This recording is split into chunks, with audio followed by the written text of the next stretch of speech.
I've got an ID.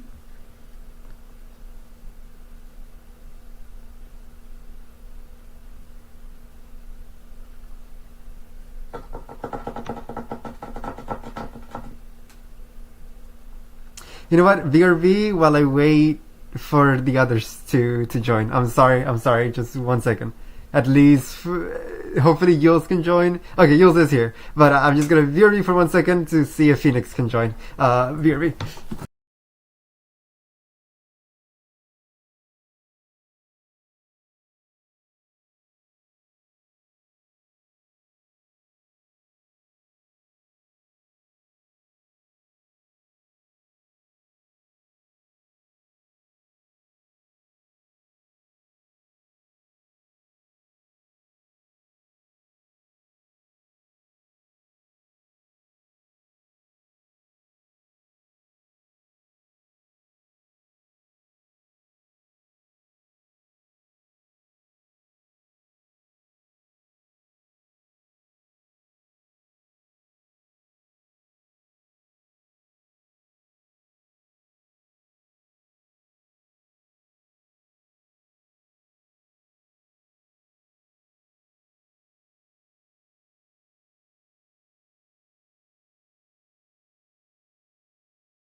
Okay, I'm back. I see Phoenix did not join. That is a shame. But now we'll continue. Hopefully everyone's here. Okay. Honestly, I'm overhyping it. I think I'm... Okay, no. The bad thoughts are coming to me now. Now I'm thinking that everything I just thought about is nonsense and I'm gonna sound like a stupid idiot. Okay, whatever. I'm gonna say it. It's too late to back out now. Okay. Someone send a message. Just anything right now. So I can know that at least someone is listening. And then I'll continue. At the moment, I see a new message. Okay, thank you, Sams. Okay, so here's what I got. I was looking for the red of Jessica's death in episode 3 because the main thought that came to me was when Eva Beatriz said that Butler has been with Eva the whole time. And that's why neither Eva nor Butler could have killed Jessica and Anjo. So first off, that for me, that is the important part. The how Jessica died is not important, but I'm going to talk about that too. Because it's just some, I'm not sure how, maybe I've already said it. If I haven't said it, oh my gosh, thank goodness Phoenix, you're here. Okay, Phoenix. This stream, I don't even know if I'm going to play the game this stream right now, okay? I just wanted to talk about this new theory I got, and I'm really proud of it. And it's like the first theory I came up with that doesn't make me extremely depressed or makes me like unsure of what I'm saying. I feel really confident in this one. The bad thoughts are coming to my head again, and I think I'm going to say a bunch of nonsense and everyone's going to make fun of me and whatever, but I'm too deep in it. Okay, so I was just talking. This revolves around Jessica's and Nanjo's death in episode 3. So the important part to me is the red that talked about how Butler has been with Eva the whole time. But for now, put that on the side. Right now, we're gonna talk about talk about Jessica's and Nanjo's death. So I'm not sure if I've said this already. Like, I feel like I already said it because it's something I yapped about many times. But I don't know if I said it regarding this murder specifically, but I'm gonna repeat it anyways if I have said it. So I think the deal with Jessica and Eva's death is Shannon again. It's always Shannon. Because Eva Beatriz said that Shannon is dead. But again, there's the whole fake name thing. I think either a random dead body that was given the name Shannon is dead, or just the idea of Shannon is dead. And whoever killed Nanjo and Jessica is the real Shannon, whatever her name is. I forgot her real name. So I think that's the deal with that. That all 15 are dead. Shannon is dead. And neither Butler, nor Jessica, nor Nanjo, nor Eva killed Nanjo and Jessica. So who is it? It was the real Shannon. That's who did it. But that is the trivial part. That part doesn't even matter to me anymore. It makes sense and kind of seems obvious to me now, but don't matter for now. What matters to me is Eva Beatriz saying that Butler was with Eva the whole time. We know for a fact, because of Angie, that Eva survived the incident because she was in Cuba. So, if Butler was with Eva the whole time, that means that Butler also made it to Cuba. They both found Cuba. And I think this is where Butler found out about everything that Kinzo was doing in Cuba. He found out about the story of Beatriz. He found out the truth about Beatriz and all that. And this, shut up, cat. And this is where the entirety of the Tea Party scenes happen. In this moment in time, after the incident happened, during Butler's stay in Cuba is where the entirety of the Tea Party scenes happen. The entirety of the introspection scenes happen with Beatriz. I think, here's the big one to me, I think that Butler is also a witch of origins in some way, or at least an apprentice. He, I guess you would say, a warlock or sorcerer of origins in this way.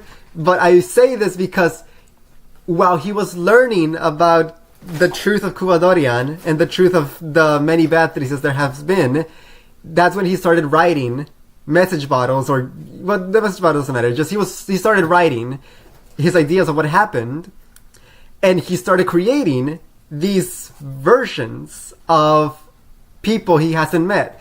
That's when he gave birth to the idea and the person of the witch Beatriz we have talked to this whole time. He is literally talking to himself during the introspections of the tea parties. He learned about the truth of Beatriz in Cuba, and that's when he believed so much in the story of Beatriz and her idea and her story, and wanted to tell it out to the world, that he gave life to her, like Maria gave life to Sakutaro and Angie gave life to the Seven Stakes. And when he learned about the truth of how Kumasawa was involved in Cuba, that's when he gave birth to the character of Virgilia. Instead of blaming Kumasawa, maybe he didn't know it was Kumasawa. He just learned that there was some maid in Cuba who helped Kinzo in what he was doing, and that's when he gave birth to the character Virgilia. Instead of saying, oh, it was Kumasawa, so I'm just going to include Kumasawa in my story. No, he created the character of Virgilia to fill in whoever this maid was. And then he learned of a butler that was doing things in Cuba. He didn't know who it was. He didn't realize that it was Genji, so he gave birth to the character of Ronove, etc. So he is a sort of magician of origin, like Maria is. And it makes me wonder now that in Maria's diary, where it says, "To my beloved apprentice," I wonder if that was him writing in place of Beatriz talking about himself. I forgot what the rest of that little note at the end said, because if it says "to my beloved apprentice Maria," then, ignore that. But if it doesn't, then maybe.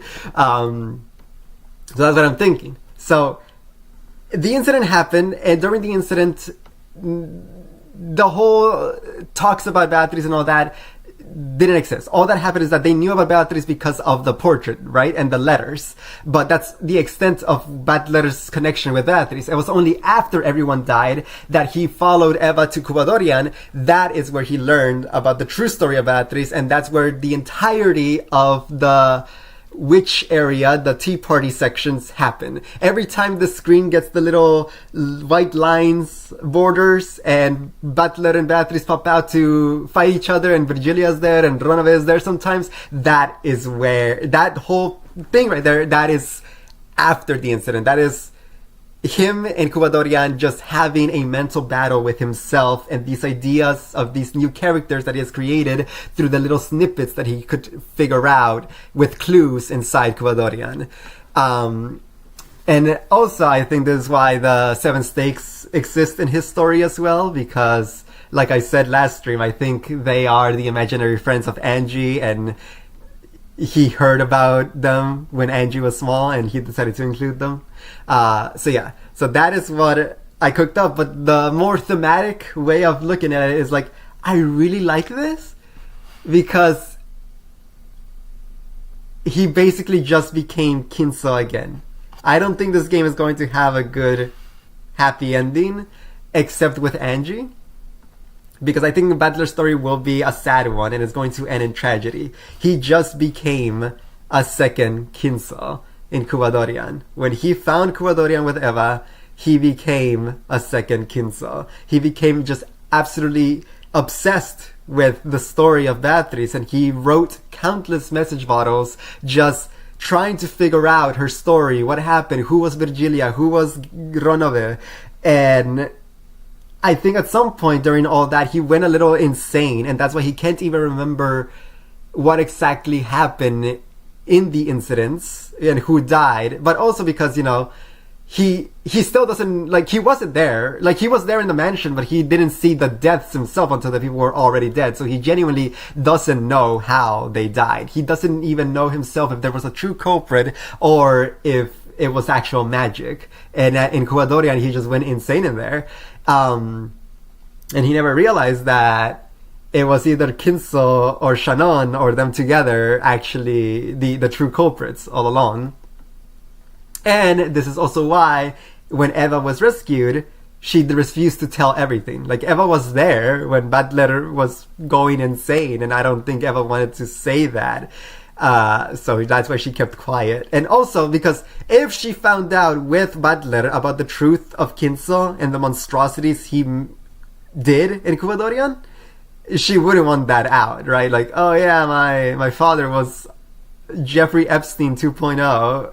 I'm gonna tell that to the press. Yeah, it's gonna go great for my family name if it wasn't tarnished enough. So that's why she's keeping quiet, because she also figured it all out with Butler. But now you may say, there's one big problem with this. If that's the case, then why was only Eva rescued? Where's Butler in Angie's time? So I have a few options to this. Either Butler died in Cubadorian, suicide, or just died out of insanity of trying to figure everything out, and only Eva stayed alive with the truth. So yeah, Butler died in Cubadorian, or he was rescued and he is alive during Angie's time. But that opens up a bunch of can worms. Like, okay, either he somehow found his own way to leave the island and told Eva to never tell anyone that he escaped. I don't like that. And how would he suddenly found Kinso's secret yacht behind Cubadorian? And no, that's stupid. There's two options to me now. No. I think there's only one option. That he was saved with Eva, but since they were the two survivors, Eva had to have given some money to Butler. No, wait. I didn't think too much about this. This was like, I was gonna leave it at just, ako tako, I don't know, and just leave it at that. But no, my gears are cranking in my head right now. I think that they were both saved Eva didn't share her money at all, but Eva didn't want the public to know that Butler survived. And Eva used her money to pay off the authorities and make it so they never reveal that Butler was also rescued, and also use her money and her power to ruin Butler's life so that he wouldn't have a voice to tell the truth. Oh my gosh, no, that makes sense. I just said that Eva wouldn't want the truth of Kinsel to come out. So when they were both rescued, she used her power to silence Butler so that he never told the truth about Kinsel. And also, since Eva took custody of Angie, that made it so Butler could never seek out Angie. That makes sense. And I like that a lot. Okay, so here's the thing. My problem with the other theories that I were coming up with and just disregarding because they made me sad is because it just felt anticlimactic that Butler would die or that Butler stayed on the island. Or it never felt good. But this one feels really good for this reason. Because Butler is still alive. So the story of Beatrice and the story and the truth of Kinsel can still come out if he is still alive. Angie just needs to find him, whatever hobo hermit he became.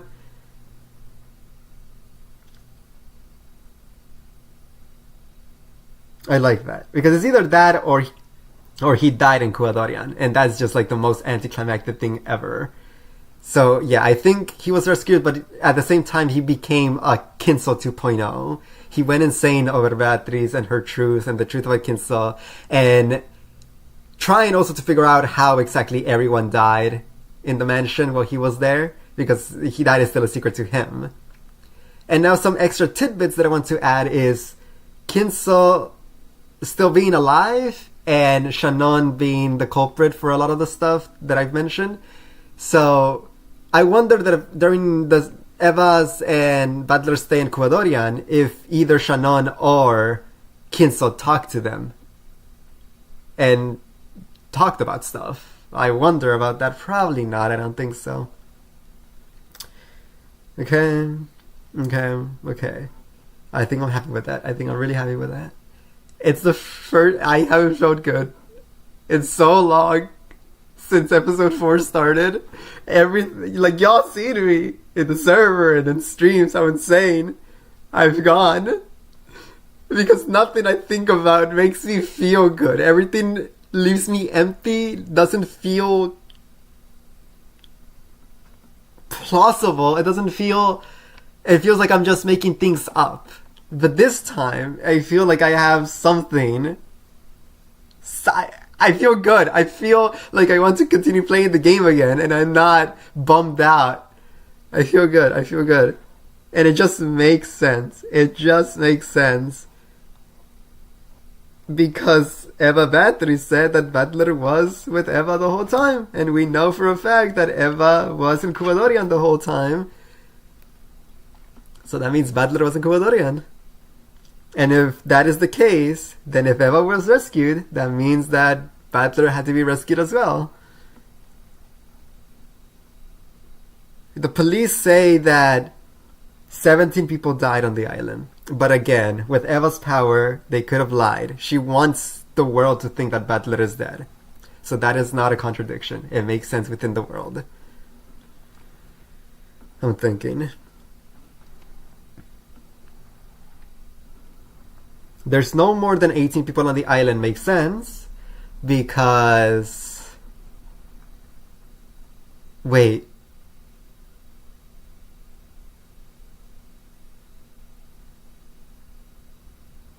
No, okay, it still makes sense. Because if Shannon and Rio Shannon are still just one body, so it counts.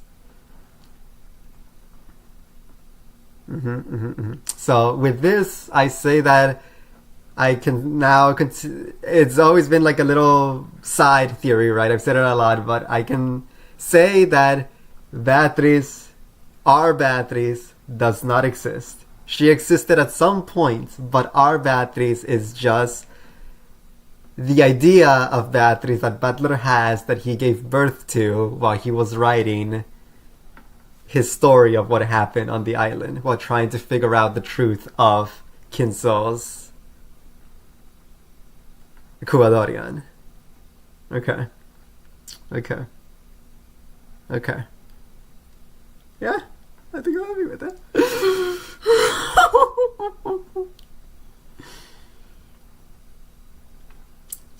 I think I'm cool.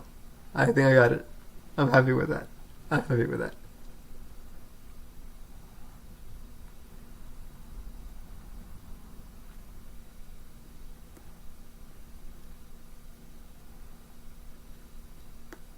I'm thinking. Anything else I can say?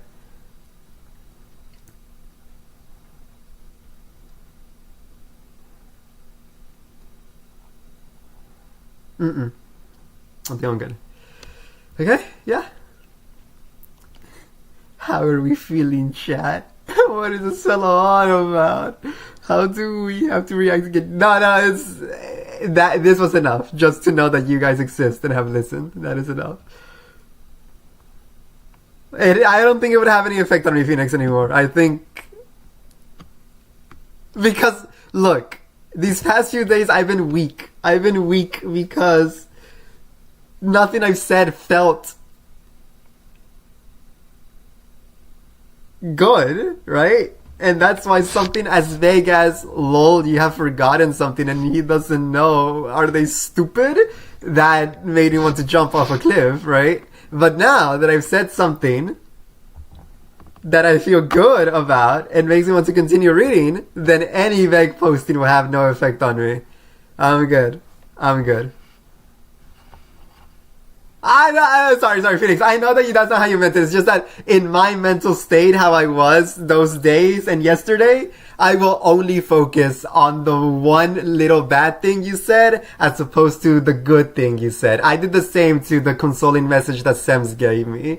He was like, I think you're gonna be happy with what you said so far. But I'm like, okay, but that means that I didn't get a lot of things right. And a lot of, I look at the bad stuff when I am not in a good position. But no, I get it. Don't worry. You don't gotta explain yourself. I do get it. Ugh, okay.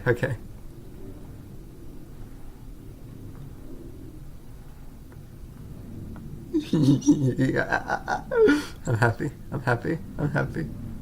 And also, like, a few days ago I was like, who could Ronove be? But now I confidently say that Ronove is the parallel to Genji. Because Genji was involved in Kuwadorian. But Butler doesn't know that it was Genji, so he created a new character in place of Genji, and that's Ronove. And also my dumbass never realized Ronoe, Genji, and Ronove. I don't know how I did not notice that. I've said his name many times, and I don't know. I don't know why I'm like that. I was like, who could Genji be? I mean, who could Ronove be? I think Ronove could be Kanon. Yeah.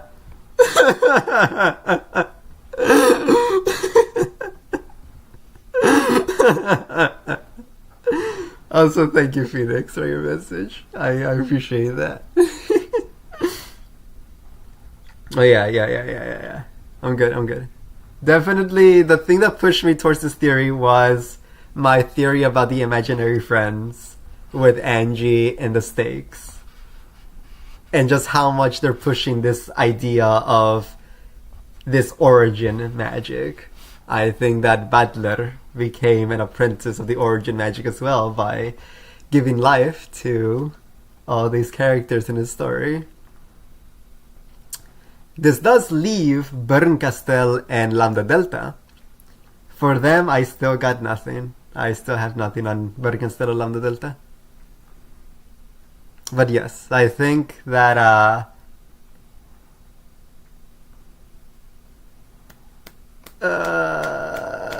Beatrice is like the whole bit of the game is that she is the Schrodinger's cat. She doesn't exist unless you want her to exist. So I get it.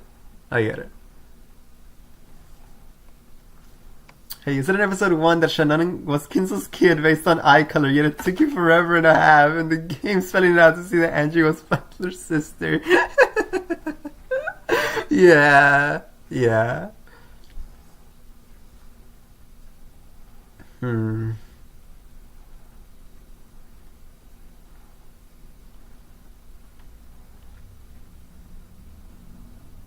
I think I got nothing else to say.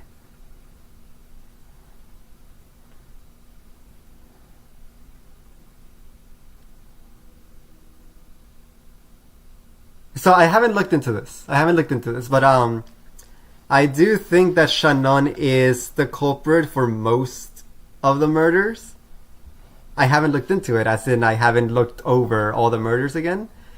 But this is all just conjecture. It's on my mind. I just think that anyone else being responsible for any of the kills is very... It's looking not possible anymore in my brain. I think that Shannon was responsible for everything on orders of Kinsel. And I think Eva looking so guilty in episode 3 is a red herring. But I have not looked into the kills yet. I have not given that any thought at all yet. So that one is a side theory in the back of my head. I just really suspect Shannon now. Because ever since I said that she was a failed Beatrice grooming project by Kinsel, it just made sense why she would want to get the story of Beatrice out there so that her trauma could be heard by others, especially Butler. But yeah, I got nothing much on that. I'm happy. Yeah, let's read a little bit. A chapter perhaps. But I said my piece. I'm happy.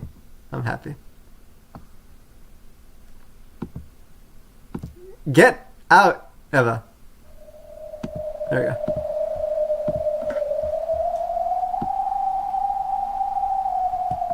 I hope I didn't fail you, Ruby Tomate.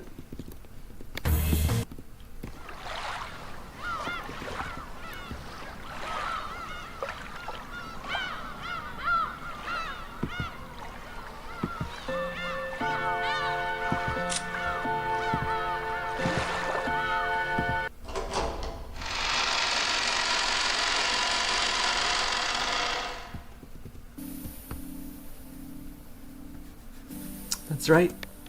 Just once in the past I underwent training in order to step into the world of witches. I accepted that the only power that could save me from those sad, painful days at St. Lucia Academy was the thing called magic, and I received Maria's introduction to the basics.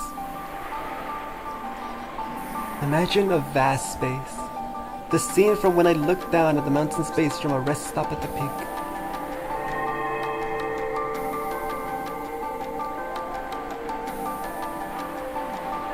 Like this. I projected that scene from a memory into my mental world. Normal girls get over their fascination with magical girls when they leave elementary school, so seriously training to use magic at this age was embarrassing even for me.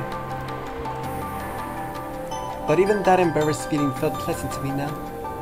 Right then, I was learning mental concentration from Maria Wanachan in order to use magic, but it wasn't going very well. It was about as hopeless as teaching a person to wiggle their ears by showing them, and expecting to learn anything at all from their demonstration. It seems that you need to imagine a vast space to gain the mental concentration for using magic. So I remembered the time from my younger days when my family had gone on a small vacation, when I had looked down towards the base from a viewing platform at a rest stop at a peak, and I tried painting the scene in my mental world. No, still far too small. Imagine a much, much wider space, and create your own mental world. Your image is still way too foggy. There's no temperature in the air, and there's no wind. No smells either. The world is still very faint.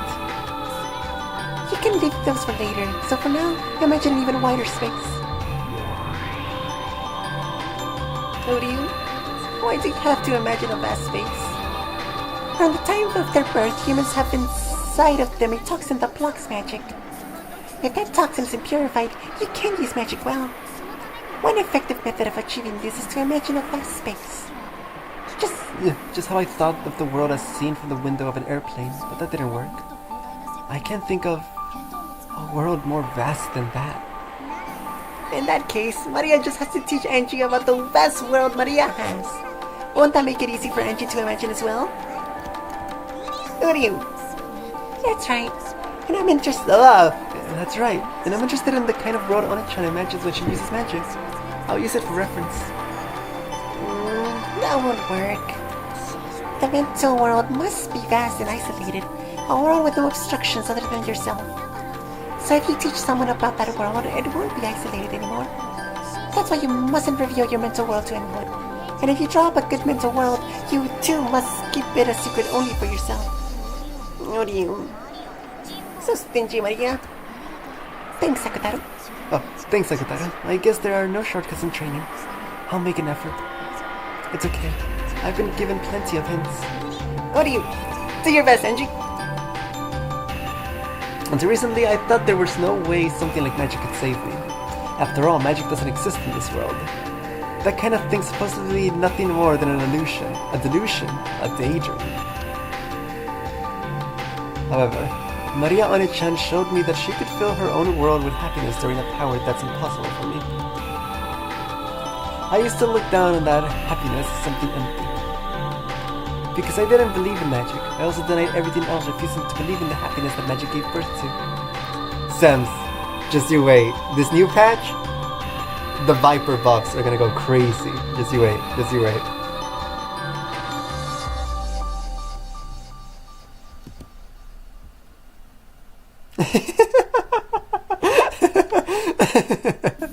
Just you wait.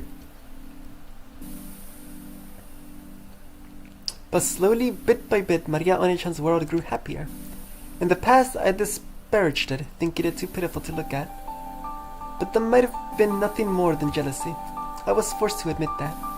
And now, this was my first step in my search for happiness. It feels good to play again. I feel excited again to see. I'm excited to see me be wrong or be right. I'm just so happy. I'm so happy. Oh, like before, I had nothing. I had nothing in my soul, in my body. I had nothing, so I felt like I was gaining nothing. But now, I'm back. I'm back.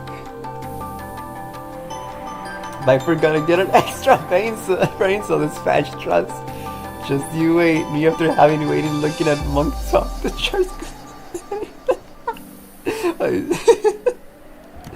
I wonder if this tier is gonna bring back ads or if they take them away because everyone complained about Sugar Rush. A dry wind that could blow without being blocked by anything.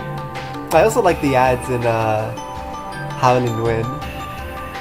Let me feel that wind blowing through my own. Actually, M7 also had ads. What a good tier that was. Ah, crap, I'm fake. I said Sugar Rush? Yeah, Sugar Riot. Let me feel that wind blowing through my own hair. I see. Even the ground might get in my way as I am now. Then I don't need a ground. Brush the ground away, downwards, downwards.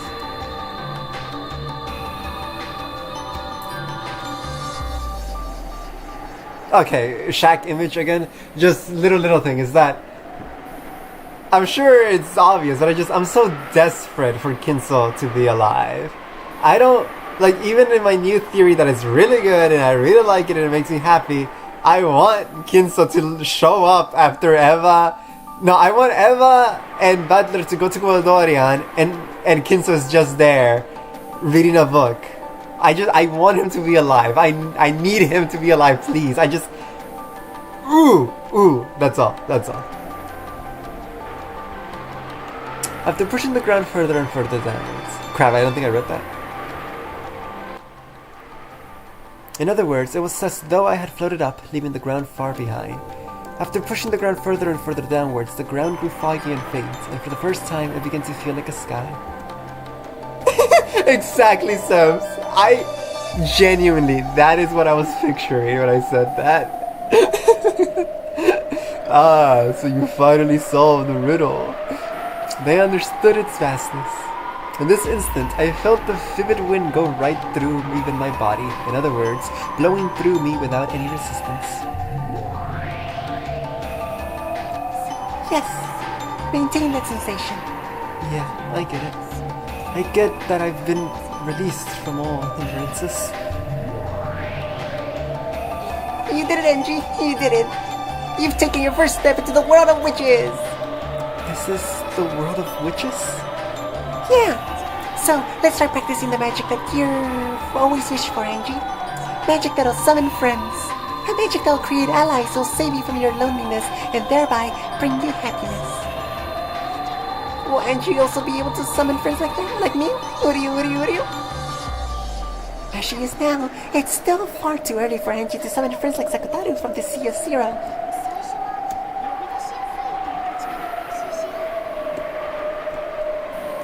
I think that's how Butler in my idea also is. He can bring it from zero. He only created Virgilia, Ronove, and Beatrice from the clues and the remnants that Kumasawa, Genji, and the real Beatrices left behind in Kuwadorian. So he didn't create it from zero. He was like Angie. He created it from something. So that's really cool that Angie is more of a parallel to Butler in that way. What will we start with? Because you're a witch of mariage sorcery, you are also permitted to use those employed by other witches in the Alliance. For example, Sakutaro is my friend, but since you're in the same alliance, he's your friend too, and you can summon him. You want to try summoning Sakutaro one of these days? When you're so lonely it gets tough, I'm sure Sakutaro would cheer you up. I see. You could call Sakutaro being employed by Oni-chan. So as a witch in the same alliance as her, it's possible for me to summon Sakutaro too. I met Sakutaro's gaze. How pleasant it would be to have him just be there by my pillow. So he could talk to me a bit on lonely nights. If I call out, will you appear? And talk to me. Uryu! I can't wait to be summoned by you, Angie. Uryu! Looking happy, Sakutaro presented his head against me like a cat. Suddenly, getting a cute younger brother felt a bit confusing, a bit embarrassing, and a bit nice. Unable to understand why I couldn't honestly accept this feeling, I felt tears well up my eyes. Right. I'll give it all I've got, Oni-chan. Then, let's practice. Let's try summoning the furniture of Beatrice, a witch from the same alliance. Okay, so what I said yesterday about the stakes being childhood imaginary friends from back when Butler was with her, it seems to be crumbling down. So this means that Butler created them first. And it makes sense. It makes sense. The people were still killed by the stakes. And if one of Butler's writings, if he couldn't understand how they could be killed by them, he would come up with the idea that the stakes control themselves. So he gave birth to the characters of the sisters in place of people using the stakes. He created the characters of the sisters so that they themselves killed everyone. It makes sense, actually, yeah. And now from his writings is how Angie got the idea for the 7 stakes. Yeah, honestly, not that hard to crack. That makes sense. Beatrice's furniture. Hearing Beatrice's name gave me a slightly strange feeling. When it came to the crime of Ronkenjima, the public kept going on in the frenzy about how it was a sacrifice ceremony performed by a witch. That witch was Beatrice. Wait. Oh my gosh. I just realized how successful Butler was. If his idea was to, even with Eva staying silent and silencing Butler, because Butler threw out those message bottles, he really did spread the story of Beatrice to the whole world. Wait. Oh. That's good. That's good. I like that.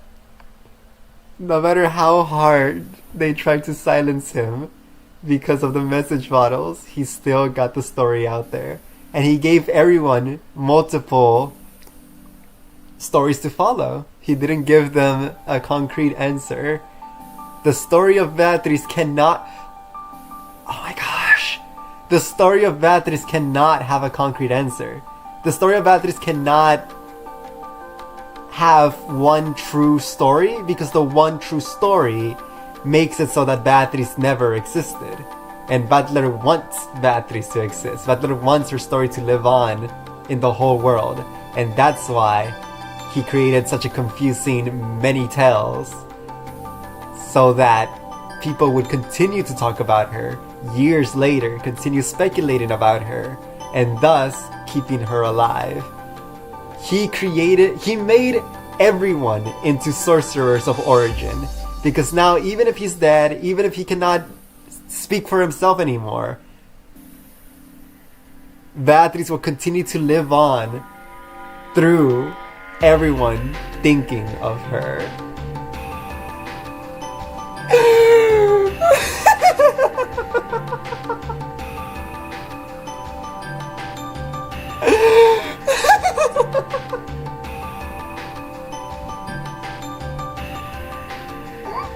That's good. That's good. That's good. I like that. I like that a lot. It reminds me of those like crappy horror stories of like, it's some you have some curse on you, and the only way to get rid of it is to give it to someone else. So like the final big shock factor of the story is that the person uploaded to YouTube, so that millions of people watch the video, and now millions of people have the curse and they're safe. It's kind of like that, but instead of it being a bad thing, it's a good thing. He spread her story to the entire world, and thus she will never cease to exist. That's so good. That is so good. Oh my gosh. Oh my gosh. I'm so happy. I'm so happy I can continue playing the game. Oh, okay. So if the witch did commit that crime, that would make her the culprit who stole my family from me. However, Maria One-chan said that Beatrice was a good witch. If I held negative emotions towards Beatrice, she'd get mad, leading to a nasty fight, and refuse to talk for a while. Yeah, bro, stop edging us. Thank you for feeding us. I guess you're welcome. Wow.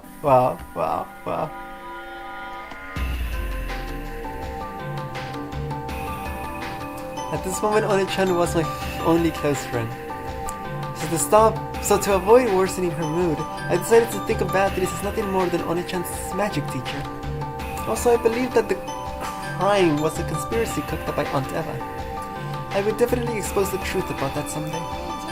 Angie, obstructions are entering your body again. I'm sorry, I lost concentration. One more time. I expect no less from you, One-chan. You instantly noticed that I was being overcome with idle thoughts. After shaking my head just once, I reimagined the wind blowing through a vast space. The Seven Sisters of Purgatory. That's a pretty creepy name. But they're very energetic and fun kids. They may become your new friends, Angie. First, I'll show you how to summon them. Watch. Maria One-chan lifted both hands up to the level of her head and quickly unified her mind. Excuse me.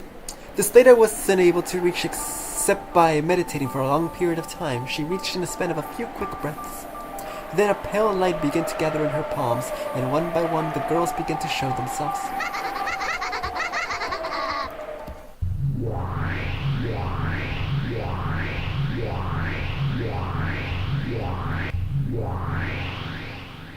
One, two, three people. 4, 5, 6, 7 people. The way they were summoned one after another in a line was a masterpiece. Incredible. Just like the illustrations in Oni-chan's Grimoire, the Seven Sisters of Purgatory, The youngest sisters were behind the eldest, Lucifer, who saluted One-chan. The 7 sisters of Purgatory right here. Lady Maria, it has been quite some time. Yes, long time no see. Is everyone well? We furniture are what we are because we are used. To us, being summoned after so long is truly an honor.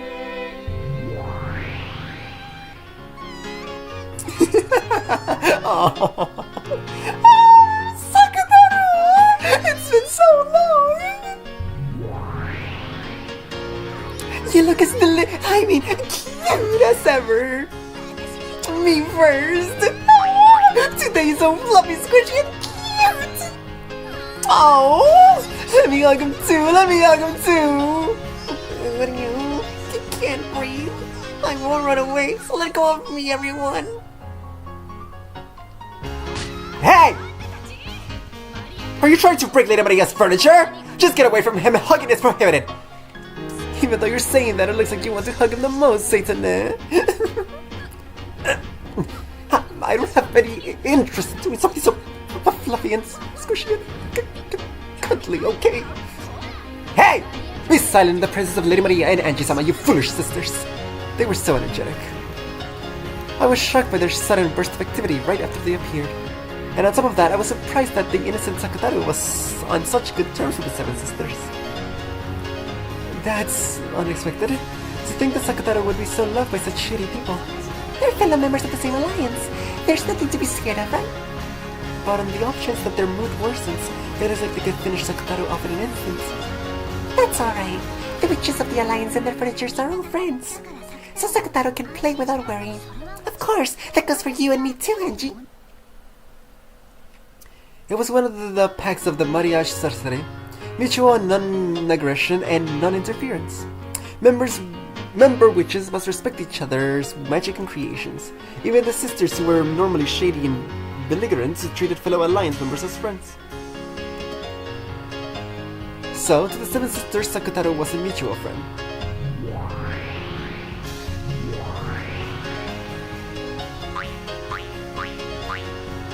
He was loved by all of them, and they were even trying to steal him away from each other.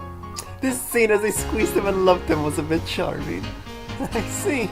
They're fellow members of Mariage Sorcery after all. At a glance, you'd think that Sakataro's casual atmosphere and the 7 sisters' shady one would be like water and oil, and look like they definitely wouldn't be compatible. And yet they were interacting in a friendly way like it was completely natural.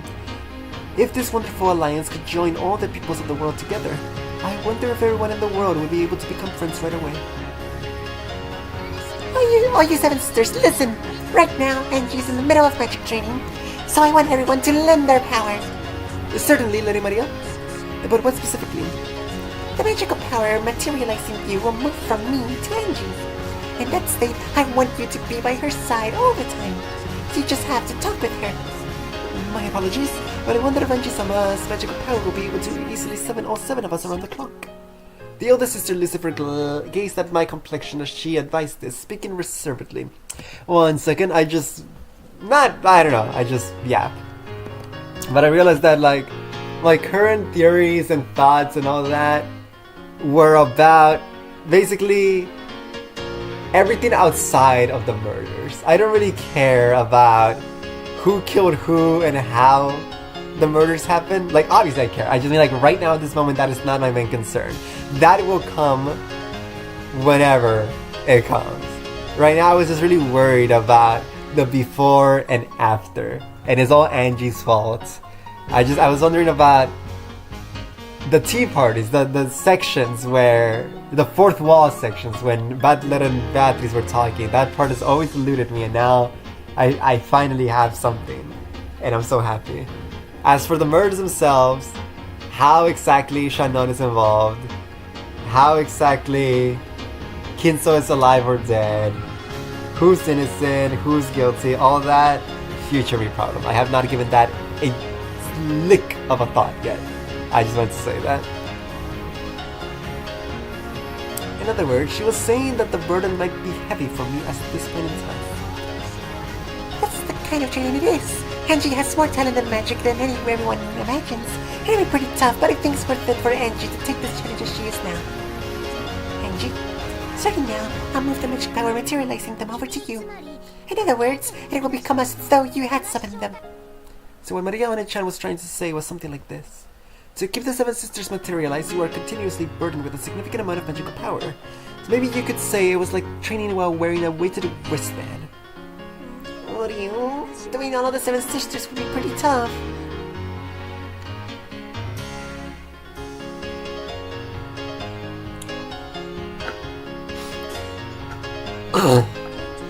Isn't that asking a lot of Angelos on it? Thank you, Sakataro. But this is training to become a witch. I want to see how far I can go. The seven of them certainly do seem boisterous. But even if it's for training, having them with me will surely distract me from my loneliness at least a little. I understood it would be an ordeal, but wanted to give it a shot. Don't overdo it if it gets tough, okay? Hello everyone, if it looks tough for Angie, take it easy. Certainly. Get it, everyone? Yes, Ane-sama! Well then, Angie-sama. For now, we, the Seven Sisters of Purgatory, will become your furniture. Lady Maria, if you would. Yeah. So, Angie, can we start? Sure. I'm a little nervous. This might be tough all of a sudden. If you feel like you're getting a headache, lower your magic power immediately. Okay, I'll move the source of magic power over to Angie.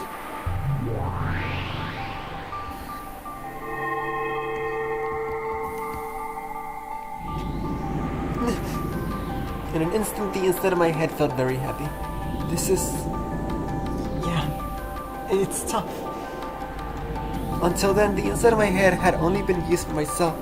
It was almost like it was now being used for 7 other people. If they just stood there and blinked once or let out a single sigh, they would put a strong pressure on my head. Lady Maria, my apologies, but perhaps the burden from all 7 sisters at once might be too great after all. Okay. No, it won't work after all. You're using all of your energy to materialize them. There's no point if the burden is such that you can't balance it with your everyday life. And anyway, it's a bit undefined for a witch.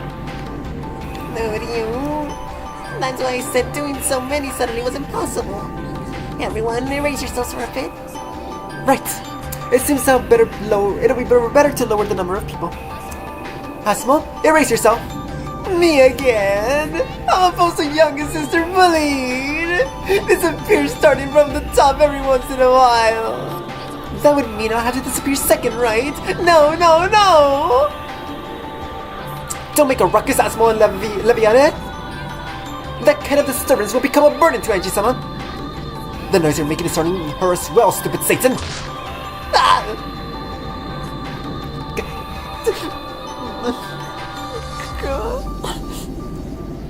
The 7 sisters started arguing over who should erase themselves first. The energy from the fight all became a burden, forcing Angie to bear an even greater headache.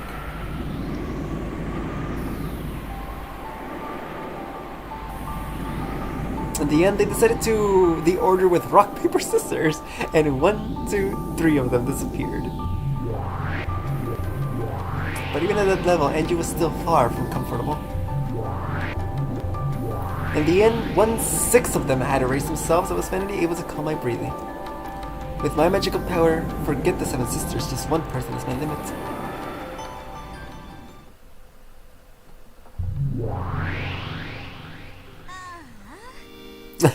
Of course, she's the one left. Sheesh, this way, it's not the 7 sisters but just me, right? You're a bit unreliable, Angie-sama. Mayman, who had won all of the Rock Paper Sisters matches, was permitted to remain until the end, grumbled. Mayman, you shouldn't say things like that. Angie is still just starting her training. Are you alright, Angie? Is your headache okay? Sakataro stretched up on his tiptoes, trying to pat Angie's head.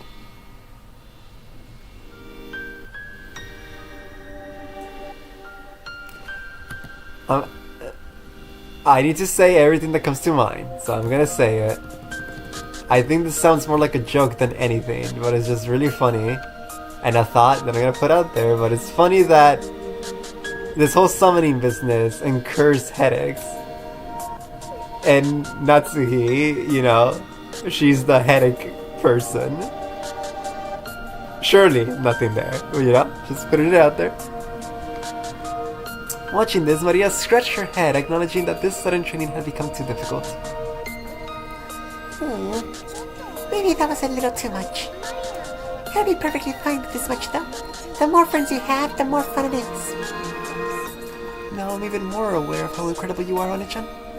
Apparently, when one reaches Maria Oni-chan's class, one can summon enough people to perform an orchestra. For a witch apprentice, that's awe-inspiring. Are you okay, Angie-sama? I'm sorry. It looks like summoning you is the most I can do. Well, I guess I'm okay with that. After all of the 7 sisters, I get Angie-sama all to myself. What do you think, Angie-sama? If it's just me, will it be a burden for you? No, I think I'll be able to manage you alone somehow. Great! Then please train a lot and cultivate your magic power a bunch. And then someday, for sure, please bring the 7 sisters together and let us serve you. Promise? After confirming that for the time being, her own materialization wasn't causing any issues, Mayman immediately became cheery again and tried to make me promise to work harder. I see that definitely fits with her being greed. But maybe you could also call it having a positive attitude. Yes, I promise. I have to be able to do at least that much someday. Thank you, Angie-sama! I, Mayman of Greed, will surely serve you until that day! My headache finally abated, and I relaxed both hands which had been clutching in my head. Then Mayman stuck out her hand, helping me stand back up. William? Maria, Angie, it's about that time. If we don't return to the room, you'll be scolded.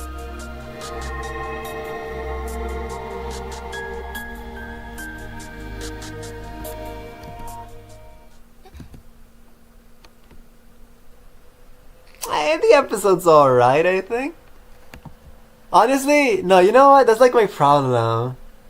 I don't really see the episodes as separate things. I've just seen the whole game as an entire complete thing. It's hard for me to separate them. And it's hard for me to say which are better than others. I think they've all been equal so far. It's okay. It's okay. 2 out of 10. Huh? Oh. I hadn't expected Sakatara to talk about the time. I was brought back into reality. Snapped back to reality. As though the light had disappeared, the vast world sunk into the darkness. And I was in a tiny, tiny bathroom stall, sitting on a toilet. Oni-chan's grimoire was open in my lap. I looked at the clock. It was almost 20 o'clock. Time for lights out. If I show up late for the roll call before lights out, not only will things get pretty annoying, but I will cause trouble for my roommates and floor mates. I couldn't care less about causing them trouble, but I don't want them messing with me later. Sigh. My free time for myself is already over for the day. If I'll sleep, wake up tomorrow, will begin, and another long gray-colored day will repeat again. I closed the grimoire and rose from the toilet seat. At that time, Oni-chan appeared again and spoke. Hey, Angie. You're forgetting your chain. Take Mayman with you. I'd forgotten. The moment I returned to reality, Mayman's materialization had stopped. One more time, I created a strong image of the existence of Mayman in my mind.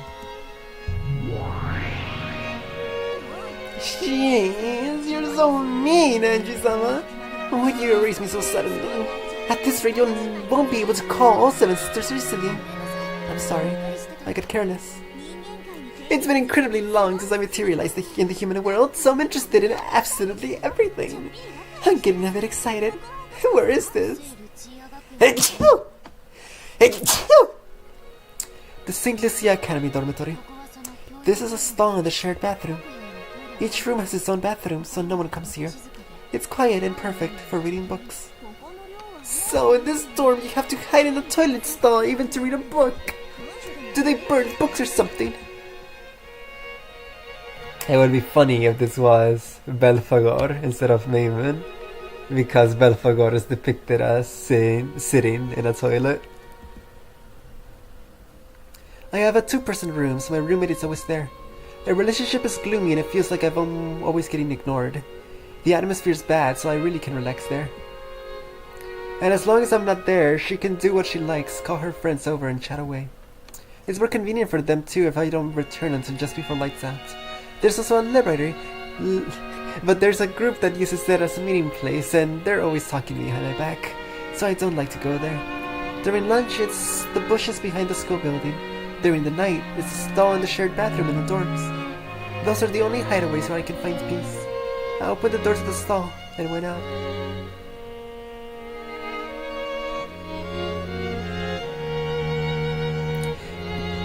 One more thought is that now that I've said this, I've been scared for the ending, right? I think that's my thing. I don't know how it's going to end. And I'm scared. I was scared before because it felt unsatisfying and anticlimactic. Now I don't think. Shut up! Shut up! Shut up! Shut up! Shut up! Shut up! Shut up! Shut up! Shut up! I don't think it's going to be anticlimactic. Shut up, dude!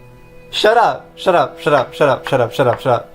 I'm not saying it's going to be bad. I'm just scared. I'm just scared for Angie. All I wanted to say, I just wanted to talk about Angie. I just wanted to talk about Angie and you're stopping me.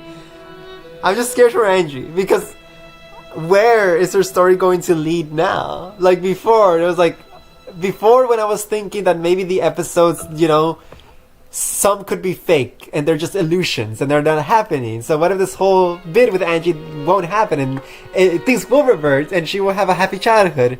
But now that won't happen. Like that absolutely is not happening. So like what? She's just going to live the rest of her life miserable? I'm scared. I'm scared. That's all. I'm just scared. I'm scared for Angie and I hope she can get a happy ending, please. Because she's like, in reality, she's all that's left. Like, she is the future of the Ushino family. Like, Butler might be alive, maybe. But, I don't know, he's probably gone insane. He's probably Kinso number 2. So, the real successor of everything will be Angie. So, please let her be happy. Please. Please give all of her pain and give it to Miss Sumadera. Please. Just, God. I hope she has a happy ending. Because like her whole thing is that she thinks she can bring everyone back if she solves it because of Berncastel's lying ass. But no, that's not gonna happen. So what's gonna happen with her? I'm scared. That's all. That's all. Screw you, Ruby Tomato. Screw you. I opened the door to the stall and went out. I turned around, signaling with my eyes for Mayman to come with me. I don't really get it, but I realize it'll be hard to call this place pleasant for you, Angie-sama. Let's go out quickly. I hate the air here. Really? I think the air here is the most decent. When I left the bathroom and entered the corridor, because it was near lights out time, several kids who had gone to play in other rooms were dashing back to their own. Also, there's like this whole idea that I had now makes me enjoy these sections more. Like, I'll be TBH, the Angie sections were nice, but I wasn't skip, when does this game get good, you know? Because it just felt like a little bit weird. It felt like it's like a fun way to tell the story of trying to find out what happened in the island, but it felt pointless because everything was going to revert back to how it was, and this Angie would cease to exist. But now that I see it as this is the truth, this is the true timeline, and this is where the entire future will continue on. Like, even if we return back from before Angie's time in the other episodes, this is still the truth. This, like, she will continue living on in this future forever. It makes me more interested now. I want to continue looking at, like, please, I want to know. Refer to Golden Lamb script. What have you done? What have you done? I would just finish episode 4. I would just finish episode 5. I would just finish episode 6. I would just finish episode 7. I would just finish episode 8. I'm tired.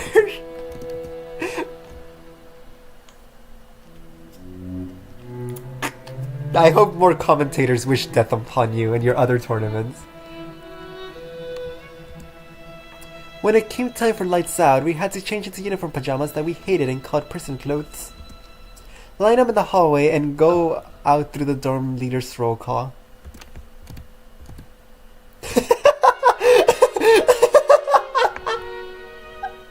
Sebs, oh my gosh, I forgot you weren't there.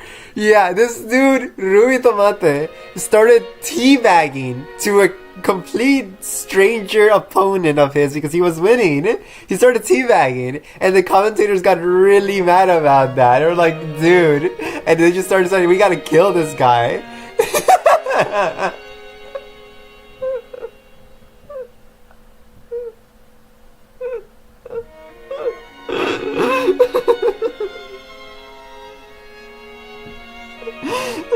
Okay, yeah, that one part was a lie. It was Alex, not a complete stranger. That's why he felt comfortable to teabag. But okay, the truth is that happened, but the commentators didn't know that they were friends. So the commentators did genuinely get a little bit heated and a little bit shocked of how, you know, like, the audacity to teabag in a beginner-friendly tournament, like, guy.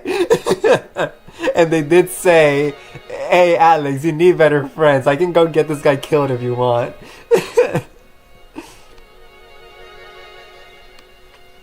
I was born to... It was awesome. I'm so happy I watched that. It was awesome. Chat, spam true though. We do have to kill this guy. Rui has done... No. You two Sems, both of you have done nothing but make me mad the entirety that I played this game. Phoenix and Yules are the only good ones. They look down upon me and they think I'm lesser than them, but at least they don't make it audible, unlike the two of you. On the off chance that someone was late, we would take collective responsibility and all of the floor mates would have to undergo punishment in the form of volunteer work. Yeah, wait. As long as I avoided this, the girls would look at me coldly, but they wouldn't get in my way. Heels is better than all of us, that's real. It do be kind of true. She's the one that leaves things alone for the most part. She enjoys the game and doesn't start fighting with the game, unlike us. Unlike me. That alone was enough for me. Mayman looked at the passing kids and the furnishings of the dorm with interest. Without paying her any particular attention, I hurried back into my room. Viper devil on your shoulder. In front of my room was my roommate who had already changed into her prison clothes, chatting with some kids from the room next door. Wait, this is really funny. I don't know, this one I'm definitely looking too much into this part. But it's funny to think that if the 7 Stakes of Purgatory were really the creations of Battler, of course he would give them leotards. Hey, that's humorous. I see the way someone sees their little sibling who happens to be learning how to live life in the same foolish way that they learn how. You know what? I'll take it. That one's good. That's nice. Thank you. Thank you. When they noticed me hurrying back, the topic of the conversation noticeably changed. They lowered their voices, stealing glances at me. I acted like I didn't notice, went into my room and changed. Then I hastily went out into the corridor. Everyone was already lined up. Hey, this is weird. I thought this was a school for rich girls. It's like a prison. It's stupid. You think so too? That's what I think. And unlike prisons, you don't get out early for good behavior. After badmouthing the place, I noticed something. Having someone to listen to your complaints feels surprisingly good. Fortunately, Mayman's form can only be seen by her summoner, me. And of course, there was no need to speak out loud for this conversation. And all I had to do was speak inside my mind and no one could listen in. You know what, I was wondering about that. That's cool. Magic and the friends it creates might actually be not so bad. All of these people are sheltered brats. Feels like they aren't even alive. stop it. If you're seen by some chance, it'd be pretty bad, right? Humans without a fragment of hopes or dreams are like a lump of anti-magic. There's no way they'll be able to see me. You lower life forms can't even see. Are you okay being around so many humans with their magic-resistant toxin? I'm fine as long as you continue to make me materialize, Anji-sama. Although since you probably have to keep concentrating to materialize me, there's a chance you'll neglect your daily life. Look, that girl you're sharing a room with is calling you, right? Huh? Oh. Ushimiro-san, are you listening? How about our weekly duties starting next? She's probably trying to push a few more chores onto me. My roommate, who never even looked me in the eye normally, was smiling at me unpleasantly, but it'd be easier to have the weekly duty dumped onto me alone rather than doing it together with her.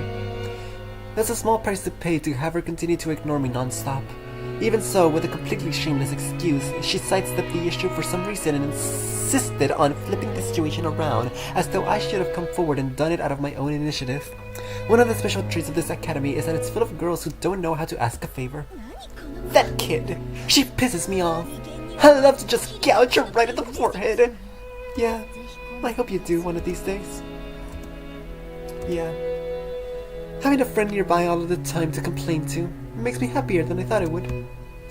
It really was lively with all the 7 sisters gathered together. I'm sure just watching them mess around will be a lot of fun. I want to gain enough magical power to summon all of the 7 sisters at once and soon. And then I'll keep training more and more and more, and finally summon the thing I really want to find. What is it you really want to summon, Anji-sama? Maybe... Wait a second.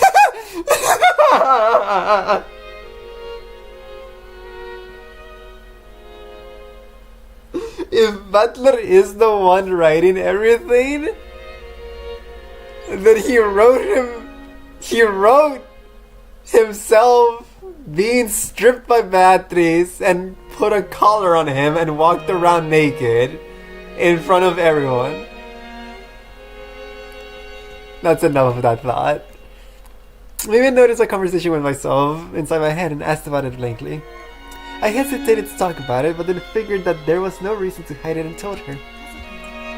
My family, Dad, Mom, Oni-chan. So you mean the souls of the dead? Calling a resident of another world is summoning, but calling back the soul of the dead is called resurrection, and they're completely different. Resurrection is supposed to be a very high-level magic. I know. So much so that even Maria Oni-chan can't do it at all. But that's the thing I want to find with magic the most. I've been warned that it's very difficult high-level magic. So great that, in the worst case, I might not necessarily reach that point even after training for my whole life. Furthermore, I have no vessel. A vessel is vital for making magic succeed, whether it's summoning or resurrection. Because I don't have that, a magic that would already have been difficult is now hopeless. That's right. I have nothing to remember Dad or Mom by. However, by an extraordinary coincidence, I do have something to remember just Oni-chan by. And that's this. That hair accessory with the pink jewel. What the hell? I hate to say it, but it looks a little cheap for you, Anji-sama. Long ago, without telling Dad, I went with Mom to meet Oni-chan, and we went to play at an amusement park. Wait, that's so cute! Kairi did that? Oh, Kairi. This is a prize from the crane game there. I know it's cheap, I realize that it doesn't match my style, and I get that it's too childish. But this hair accessory is the only thing that makes me feel as though Butler Oni-chan is by my side.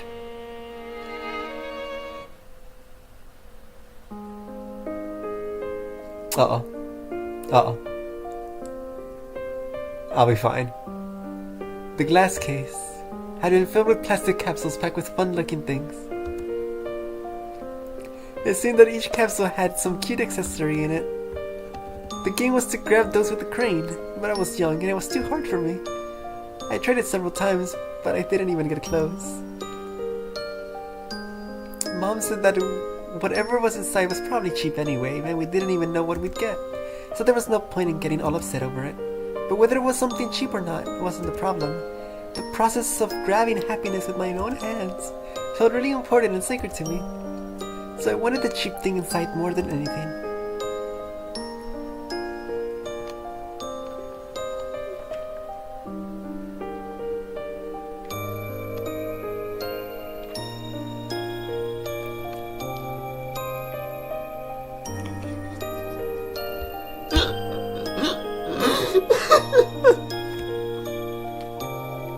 I'm locked in. I'm fine. Then Matarani-chan came over after finishing the game of shitty soldiers with a gun and tried to do it for me. With his arms that were longer than mine, Oni-chan grasped the happiness that I couldn't reach.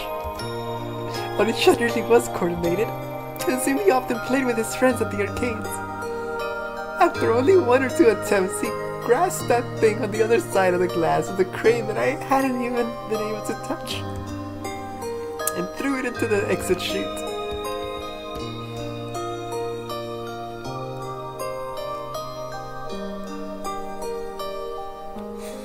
When Oni-chan tossed me that capsule, I remember that he looked very, very reliable. For several days, I felt like opening the capsule would be a waste. Then, one day, I finally opened it up, and what revealed itself inside was this pink jewel-haired accessory. Since that day, it's been a symbol for Oni-chan. Since I was young, I felt that having all 4 of us gathered, including Butler Oni-chan, was a precondition for a happy family. So I wanted Oni-chan and Dad to make up quickly. In my own way, I treated this hair accessory as a charm for bringing my whole family together, so I always used to wear it. I wanted to feel my reliable, fun, and wonderful Oni-chan by my side all the time, and let him live in our house. But my memories of Oni-chan are very distant. I can't do it as easily as Maria Oni-chan created Sakataru from a lion stuffed animal. One day I'll surely possess the high-level magic to revive the souls of the dead. And the only key, the only vessel that can make that successful is this. Okay, we're fine. We made it. We made it through. We made it. Whew. Okay. I see. I did feel an incredible magical power from that hair accessory, so that's what it was. Magical power? That magical power in this thing Oni-chan gave me? Maybe I should say that it resides within you, Anji-sama. Your strong desire to call your brother gives you magical power. Resurrection certainly is a high-level magic, but there can be no mistake that you're steadily and unconsciously climbing the stairs towards it. I'm glad. It's nice to hear someone other than myself acknowledge that.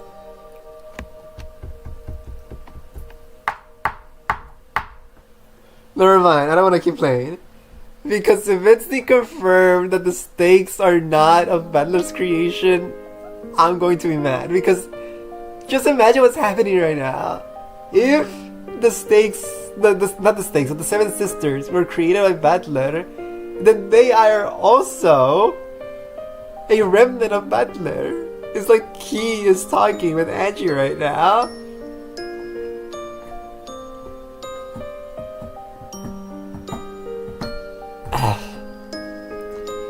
Minutes ago, I want to keep playing. Now it's over.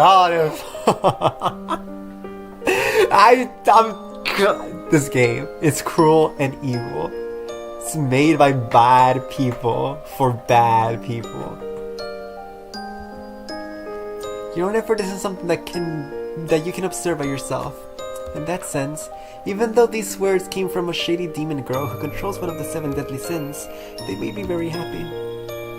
Well, I can guarantee that you'll obtain the resurrection magic before your life is over. However, your power as a witch is proportional to the height of the mountain you dare to climb. If you don't lose heart, I'm sure you'll rival even our former master Beatrice. A great witch someday. I wonder if I can become a great witch and revive Oni-chan. No, my family. The Witch of Resurrection, Lady Angie! Oh, wonderful! A Witch of Resurrection is a very rare kind of witch. Having a master like that would make me very proud. Actually, I'd love for that to happen, because furniture's worth is also proportional to the class of its master. Please pass Beatrice-sama up and become a peerless great witch. As a representative of the 7 Sisters of Purgatory, I support you from the bottom of my heart. I thought that if a magical friend were to appear for me too, a cute kid like Sakutaro would be best. But even this fifth sister of the shady seven sisters who controlled the seven deadly sins was enough to calm my heart so much all by herself. Maria One-chan was probably known that since long ago. That's why she recommended the whole world of witches to me over and over again. And I kept on stubbornly rejecting her. I should have given in and started my training as a witch sooner. A year for a child is worth 10 years for an old person, right? Now I find my past selves, which only ever complain, deplorable for wasting my precious time. Long after I turned off the lights and slipped into bed, Mayman continued to talk to me alongside my pillow. I promise, one day for sure, I'll develop a magical power that can summon the seven sisters, and I'll let them have a lively and fun time. The seventh of them make a single whole. None can be left out. Family must be together. I must bring them together.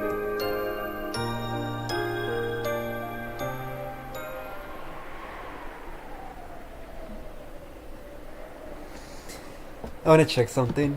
That was lovely though.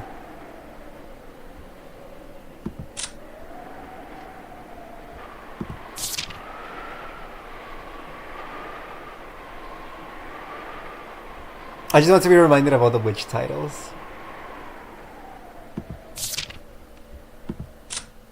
The Witch of Certainty, the Witch of Miracles, the Endless Witch, the Witch of Origins, also Endless Witch, but perhaps Witch of Resurrection. Nothing. I'm missing one. Oh, Eva Beatrice. But Eva Beatrice was also just a witch of... No, the Endless Witch. So we have Certainty, Miracle, Endless, Origins, Resurrection. 5.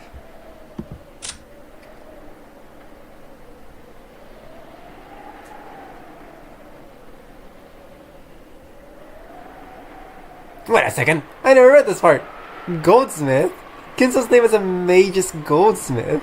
His skills as a summoner are legendary for the modern age. In terms of summoning ability, there are times when he suppresses even Beatrice. So mage. So Battler would be a mage of origin. However, he is very mismatched, and while he does excel in some areas, he is fatally lacking as a mage in others. He cannot even perform the trifling magic to reheat a cup of tea, yet he can summon demons capable of using magic to boil the oceans. His system of magic is his own, and has its origins in mathematical miracles. Beatrice later reworked her own system of magic based on this.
She loves bullying the weak.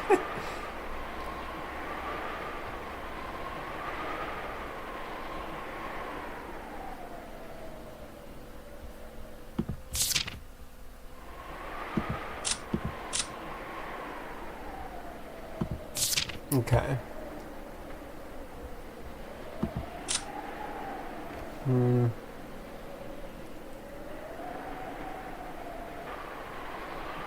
I just don't have nothing for Lamdadelta and Bernkastel, and that irritates me.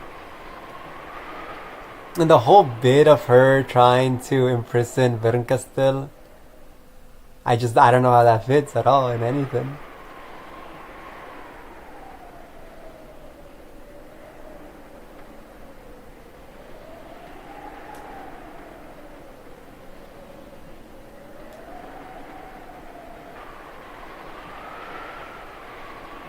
Odd. Whatever. My awareness began to return slowly. Unable to stand watching Aunt Rosa and Maria One-chan's relationship, I ran away from Battle and Oni-chan's game, didn't I? I've got to go back. I've got to go back, support Oni-chan, and quickly bring him back from this strange world of the witch's game. After all, as long as I'm in here, I'm not allowed to call myself Angie. At that time, I felt someone's presence. When I turned around, I could see Maimon there. Gretel-sama?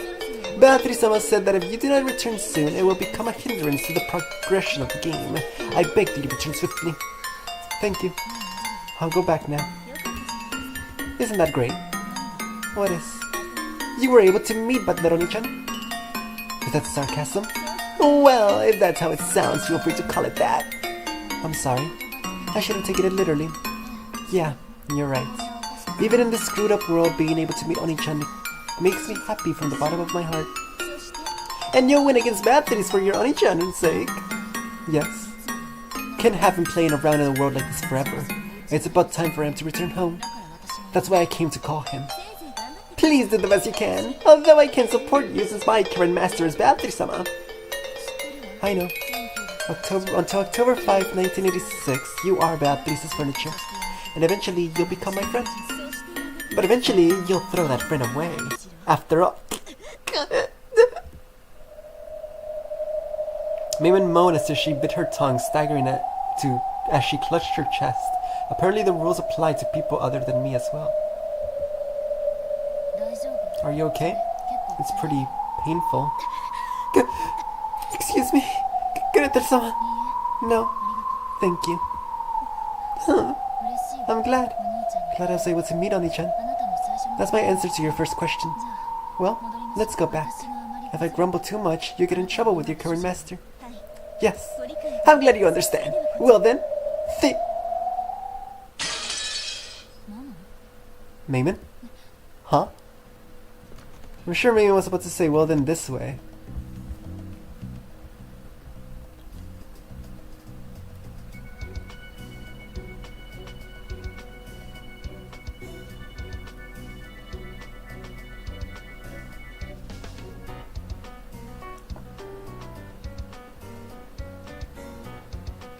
I don't get what happened here. I feel like I should. Something was said and I forgot about it. Oh well. But then she stopped, as though the film had been torn off at that point. It looked like she'd suddenly frozen. Then I noticed she wasn't the only thing that had frozen. Eventually the air and floating bits of dust had frozen in place in empty space. A world where it seemed even time had frozen. Yes, this looks like the portent that Bernkastel will appear. But the atmosphere was different somehow. Then I understood. It wasn't Bernkastel. It was the other witch. Oh boy. Wait, let me think for a bit. Let me think.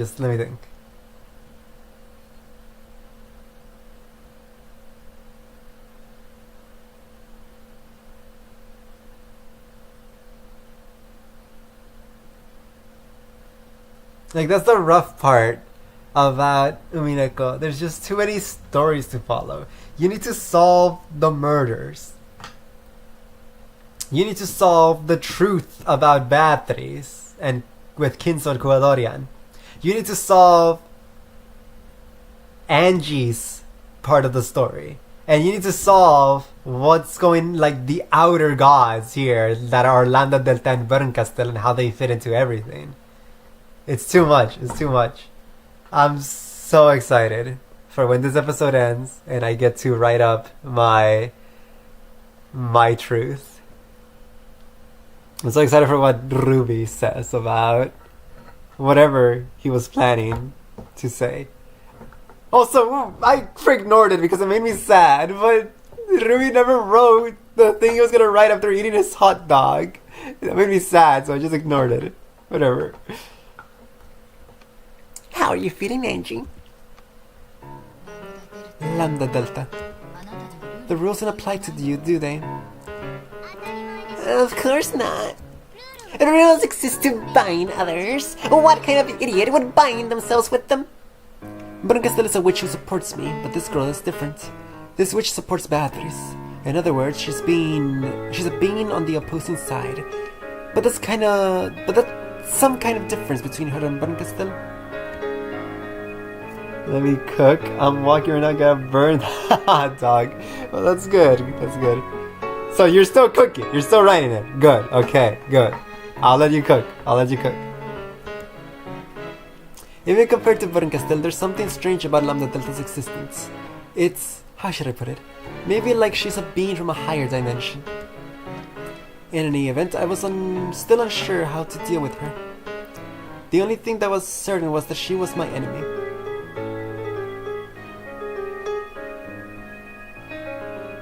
Here's what I'm thinking, that there's 3 layers to this. 4 layers. Layer number 1 are humans. They're humans. That's all there is to it. Layer number 2 are furniture. Summonings created by witches or apprentices or whatever, like the stakes. Yeah, like onions. Like the stakes, Katara, etc. Layer number 3 are humans who became witches. That's Maria, Angie, Eva, and Beatrice. And then layer number 4 are actual born witches. Like truly magical beings. And that is Lamdadelta and Barancastel. They're above humans who became witches. They are just witches themselves. And that's what makes them higher beings. That's what I'm thinking. So there's 4 layers. Humans, furniture, humans who became witches, and true witches. Witches of true. That's what I'm thinking. The onion on Ruby's hot dog has layers. I don't know how much you miss, Phoenix, but I don't think you miss much. I've just been yapping about nonsense. Nothing important. No, just looking that might be enough, but... So, do you have some business with me? Not really. When I listened in on your conversation, it started to get a bit interesting. I thought I'd let you hear something good. You're supposed to be the enemy. I can't think of a reason for you to tell me something that helped me. So the moment I start listening to you, I lose. Bye. See you next time. Don't misunderstand. My opponent is Button, not you. In other words, it's possible for there to be a topic that benefits both you and me. Sorry, but I don't feel like listening. Although I said that, I probably wouldn't be released from this frozen time until Lamdadelta is satisfied. This itself might be proof that she's in a higher dimension than me. I haven't been given the option of not listening to her. All I can do is try not to be shaken by anything she says and strengthen my mental guard. She'll probably try to make me believe something disadvantageous to me, threatening me. There's no need to square off like that. I just came to resolve your misunderstanding. No, that's not quite it. I came to let you know about the lie Barancastel told you. Barancastel lied? Didn't Bern make it sound like your big brother would come back if you defeated Battle? Hey, that's what I was saying up top. I did. I called her a big liar earlier. Who knows? I don't feel like talking with you. My brother coming home. I hadn't been promised anything that dreamlike. Getting just one person, if I was lucky, had been a promise without very high hopes. But that's enough for me. After being promised an eternity of isolation, having a faint but still non-zero chance that was like a shiny beacon. In a way, that promise of Baron's wasn't a lie. If Baron promised, then I'm sure that if you defeat Battle, Butler and your parents will be released and will come back to you. Then there's no problem. Seriously? That kid is surprisingly cruel. To think she'd deceive you even though she knows. How are you saying I was deceived? Damn, I'm letting her take the initiative, but it won't be released until I lend an ear to her, so it's something I'll have to hear anyway. Even though I realized it was falling into a trap, I urged her forwards. What year is it now? You're talking about the world of the game board. In that case, it's October 4, 1986. That's right. So if you win against Battle, then on October 6th, when Typhoon has passed, the people who were trapped on the island will return. On October 6th, 1986, that is, right? So what? How was your October 6th, 1986? You were at your relative's house, right? I've been at the house of the only sumadera my mother trusted, Grandpa. We got a call. When I was playing with building blocks in the tatami room, we got a call. After watching to see what I had remembered, Lamdadelta laughed unpleasantly and spoke. Hey! On your October 6, 1986, did Butler Oni-chan come home? Even though I didn't understand what she was saying, I noticed an unpleasant sweat seeping out all over my face. I don't get it. I don't get it. What is this witch saying? See? If you defeat Battle, Butler will certainly be released, and he'll probably return home. To his home in 1986. After all, that's how it is, right? Butler was locked up from the 4th to the 5th of October in 1986. It's only natural that he returned the next day if he were to be released, right? And you're a person from the year 1999. You're Ushinomiya Angie of the year 1999, where Butler did not return. Know what that means? So she's just saying what I said like during Angie's introduction, that if she wins, this Angie will die. That's how time travel works. It's funny that Angie didn't think about this. What are you talking about? If my family came back home on October 6th, wouldn't that be wonderful? I'll come home from Grandpa's house right away. But little Angie will get to enjoy that, not you. And then we'd meet. Everyone would be happy. Wait, it's either she's talking about that, or she's talking about, like, an actual paradox, that if she wins, then she would never be able to save Butler, because she wouldn't grow up to be this Angie, thus it wouldn't happen and Butler wouldn't be saved, creating a loop of nothing happening, an endless loop. Yes. Ushinomiya Angie probably would be reunited with her family. The 6-year-old Ushinomiya Angie from 1986 would, right? Who am I? Ushinomiya Angie. An 18-year-old one.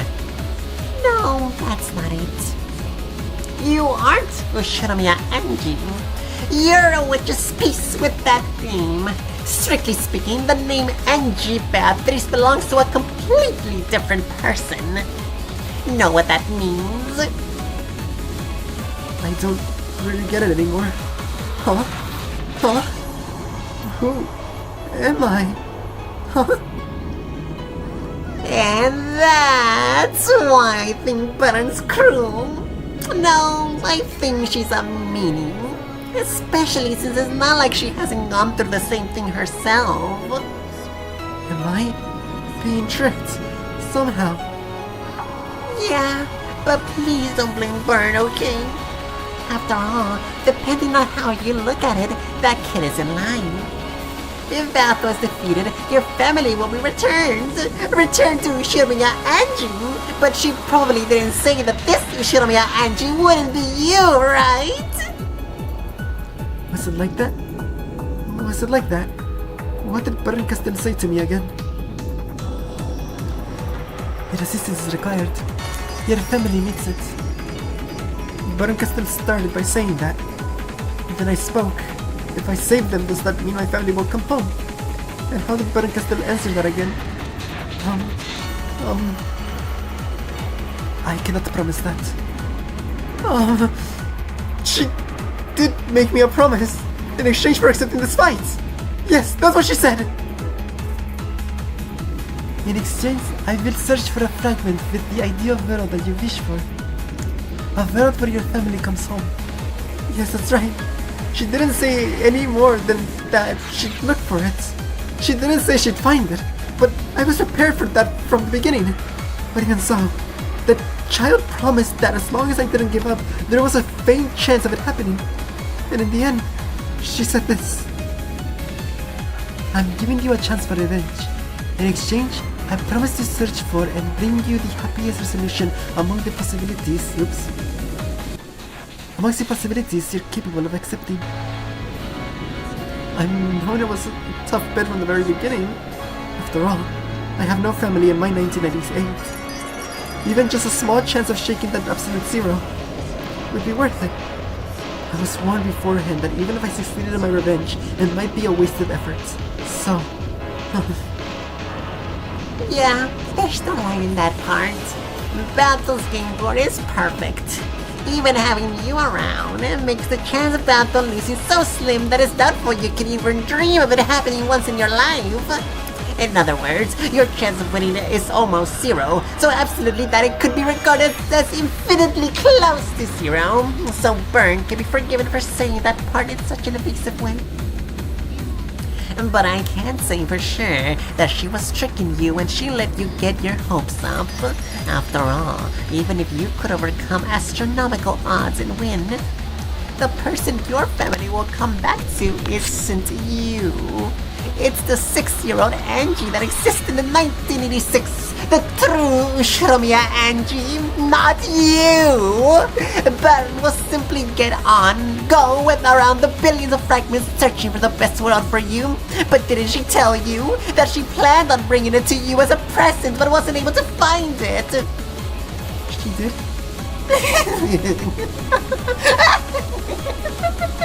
You're finally starting to notice, aren't you? No reward has been prepared for you in this battle. No, to the contrary, when Smash Battle's game board will disappear, then you, as a piece, will disappear as well. The sort of goal you'll be capable of accepting is completely... No, I'll proclaim it upon my name. Upon the name of the Witch of Certainty, Lamdadelta, I proclaim that it certainly does not exist. It can't be. That's what Burn lied about. Or should I call it speaking in riddles? She made you misunderstand and think you could be saved. I came to clear this up. In other words, no matter how hard I fight, no matter how hard I pursue victory, my family won't come home back to me. Right, they won't come back. With certainty.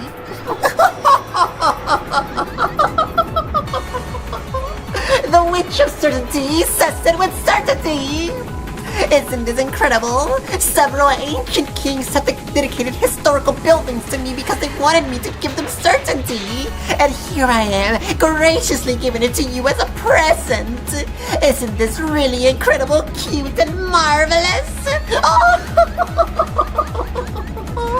But I have a single good proposition for you. Damn, I'm getting completely overwhelmed. I knew I shouldn't have listened, and now I'm starting to be overwhelmed by this witch Lamdadelta.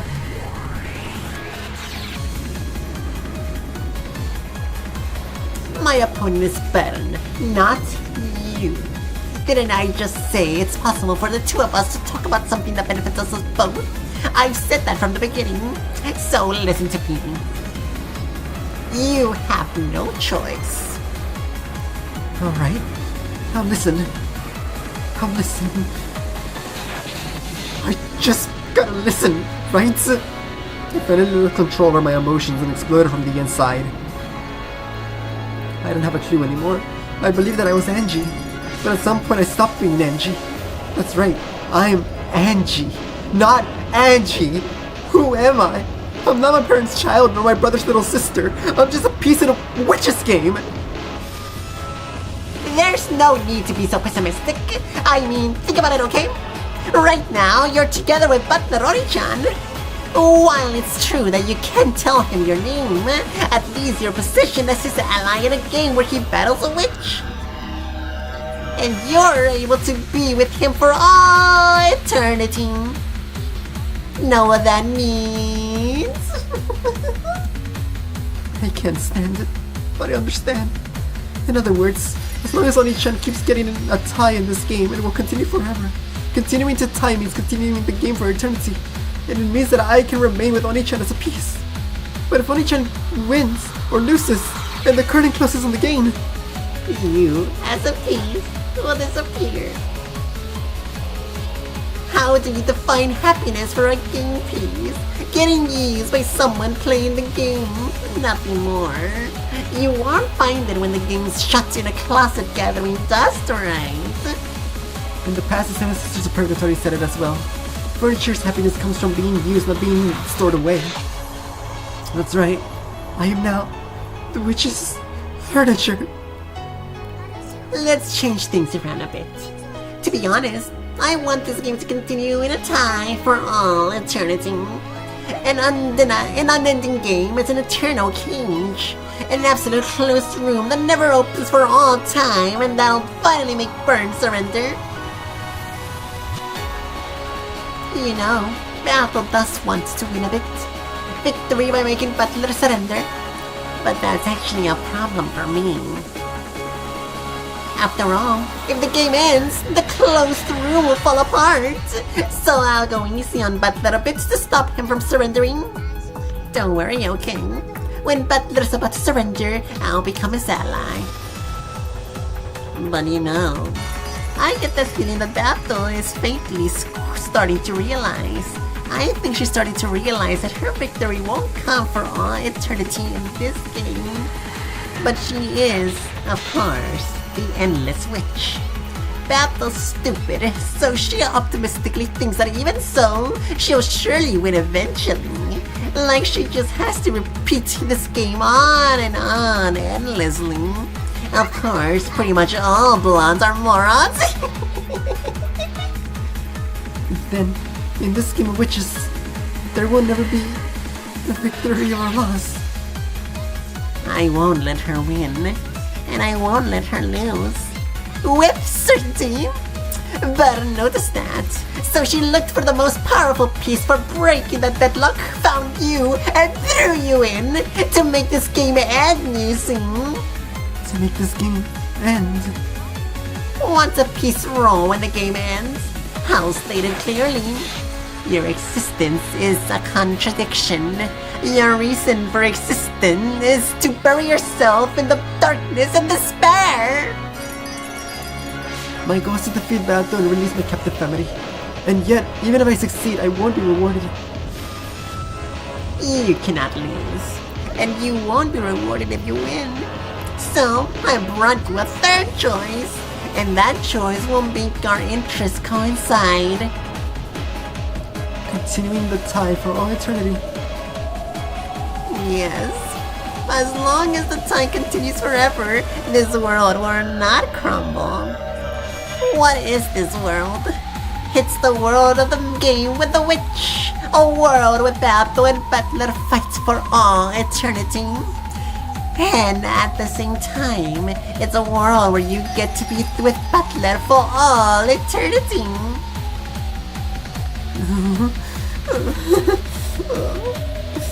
My head was spinning. The confusion became a hot liquid and I felt it pouring from my eyes. It was so hot that it felt like it would burn my face. Right? Angie Beatriz! Vercastel's goal is to end the game and end the world when you and Butler can interact. Why should you be her ally? That kid tricked you see? She made it look like you might be saved if you become her piece. But I won't deceive you there. So I'll say it, Angie. Become my chess piece. Unlike Bern, I won't offer you rewards based on lies that certainty will never be granted. As long as you become my piece and help me so that this world certainly never ends, then with certainty, I'll swear upon my name that this world will certainly continue. That's not all. I'll add on a bonus. This rule that binds you, I'll clear a way for you. Well, of course, I'll only do it after you've sworn to become my piece, okay? In my own throat, there was a thick, loud, gulping sound. I shouldn't have listened. If I hadn't listened, I could have remained an innocent little sister praying for my brother's victory. But I may be different now. I might have been degraded into a witch's furniture. One that cares about nothing but being by Oni-chan's side. I'm not telling you to betray your brother, okay? If it looks like Butler's gonna lose, you can save him with all you've got. On the other hand, when Butler closes in on battle too much, I want you to hold him back a little. That's all I'm asking, alright? Don't worry, there's no need to actually betray Butler. Butler can't win against Battle alone. That's why Bern threw you in, you see? As long as you don't lend a hand, Butler will be unable to win against Battle for all eternity. See? It's really simple, isn't it?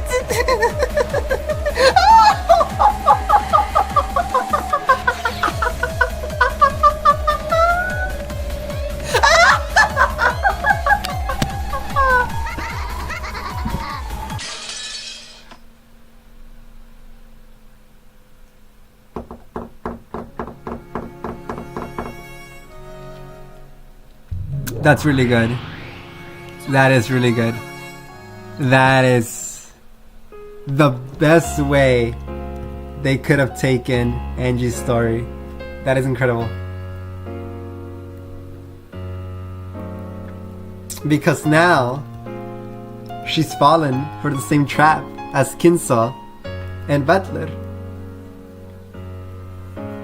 But mostly as Butler. Butler became obsessed with this idea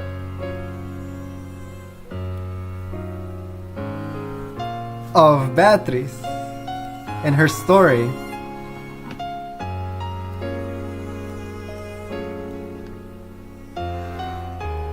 Of this person that he'd never met. And now we have Angie, who has become obsessed with Butler just from message bottles and her faint memories of him, that now that she has a chance to be with him, she will neglect her real life to stay in this fantasy world. Because again, magic isn't real. So the entirety of the witch's world is fake and it's not happening. And it's just what Angie is seeing while she reads the message bottles and gets accounts of what happened in the island. So she has created this fantasy world and she can stay in it forever. So now her story will be to let go. Angie's story will be about letting go. To let go of it all, leave through the door of the tea party of the witch's world, and continue living her own real life. Somehow free herself of the Sumaderas, free herself of Eva's curse, and become her own person. Once again, the only survivor of the Ushiramiyas. But this time, she won't have this curse of an obsession. Kinso was the last survivor of the Ushiramiyas, and he found the obsession with Beatrice. Butler, Eva too, but let's just say Butler for now. Butler was one of the only survivors of the Ushiramiyas, and he fell for the same trap of this obsession with Beatrice. Angie is the last survivor of the Ushiramiyas, and she has fallen with this obsession of bringing her family back, and mostly Butler. But now, because she has experienced it so early in her life, she's going to break free from this curse of obsession, and she's going to finally be her own person and finally end the cycle of death and rebirth of the Ushinomiyas. If anything, I hope she just completely discards the last name entirely. I don't know what would be more thematic and fitting, if she kept it but this time cleansing it of the cycle, or if she just let it die 100% for sure now and take on a new last name. So this has got a million times more interesting. I love this. Because yeah, Angie has two worlds to live on right now. Her real world, where she's with Amakusa right now, getting accounts and such, and the witch's world, where she is a piece in the game with Bernkastel, trying to kill Butler. There's two worlds there, and she needs to decide which one she's going to stay in. That's awesome. What an incredible story. Oh my gosh. This is so good. Oh my... Wow. Wow. Wow. Wow. Wow. Wow. Well, if it ain't too long, let's do one more chapter. One more chapter and then we're done. I'm in it right now. I'm in the zone. Hey, that's mine! Give it back! No, I'll eat it! Asmo, pass! Over there! Levione-sama! I wonder what they swept it from. They were fighting over a donut or something, playing around really loudly. Hey! Henji-sama is reading, can you be the slightest bit quiet? Yelling stuff like that makes you the loudest one, Satan, be quiet! You foolish little sister! You're the loud one, Luciferoni-sama! Is it something you'd like to say to me? I was already used to the oldest and the third oldest sister arguing with each other. Even though they're both so quick to anger, it's a bit funny how they're both having to hold back a little. They might be surprisingly like each other. You were told to be noisy, but this is a bit too much. Should I make them lower their volume a little? They can mess around all they want. It's 100 times more pleasant than the shrill laughter in the classroom. Angie-sama, go to the next page quickly. You read really slow. I don't want anyone saying anything right now. You like to read, Neiman. You look like you'd be the worst at doing boring things. Neiman controls greed. Freeze! Everyone freeze!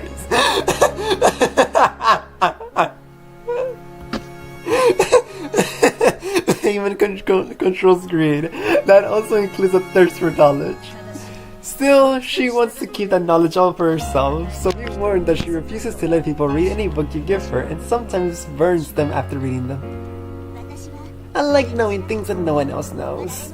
I like being able to do things that no one else can do. So I like studying and practicing. Because I want to keep wisdom that no one else knows about all to myself. As Maiman said that, her eyes started sparkling. She peered down at the page that was open and read through it again. You could see the greed that made her covet the page even more thoroughly than I did. As you can see, my magical power has grown much stronger than it was on the day I first summoned them. By now I've gotten so that I can summon all of the sisters of purgatory at once and still calmly read a book like this. Drinking water.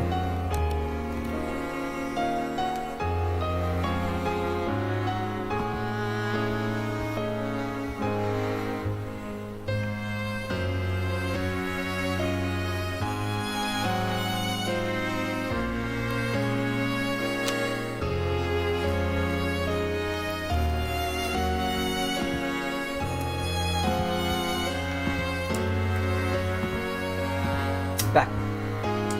This place, although I can't recall exactly where it is, it's a quiet and calm street side bench. I've been young back then, so I don't remember the details of its location. Still, I remember that my days walking here were a lot of fun, together with Mom, Dad, and even Oni-chan. It was a memory of a very rare and very happy day when everyone had been together. The people who walked by every once in a while didn't notice me. They just pleasantly ignored me and passed by as though everything was normal. Even the Seven Sisters' incredible outfits were embarrassing or anything, because it wasn't like anyone was actually watching. Come to think of it, I'm getting pretty close to it, as long as they don't make me wear those. I was sitting on a stylus bench, memorizing a timeline for world history. In an academy system where everything is based on collective responsibility, there's no tolerance for dunces. It seemed that I was considerably below the average grade for the class. According to those extremely intellectual girls, if I alone improved my grade, the average would rise drastically. They had been kind enough to show me with a graph drawn by colorful pens on a B4 sheet of drawing paper. Just thinking of the effort I had taken to draw that was repulsive, but I've already sped out all those complaints. I've already voiced my constant and furious anger and sadness to these girls here.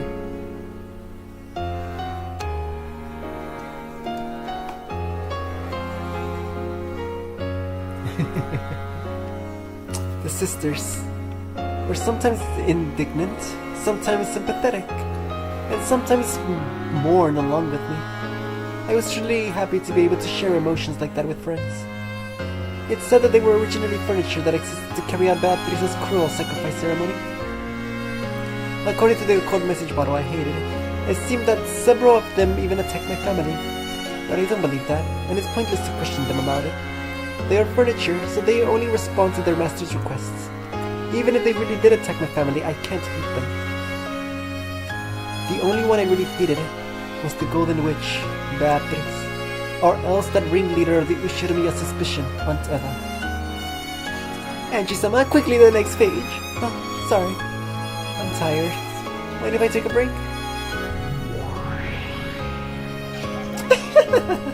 Angie-sama said break! Let's play, let's play! Angie-sama, let's play! When they noticed that I had interrupted my studying, the most energetic youngest sisters gathered around me. And that wasn't all.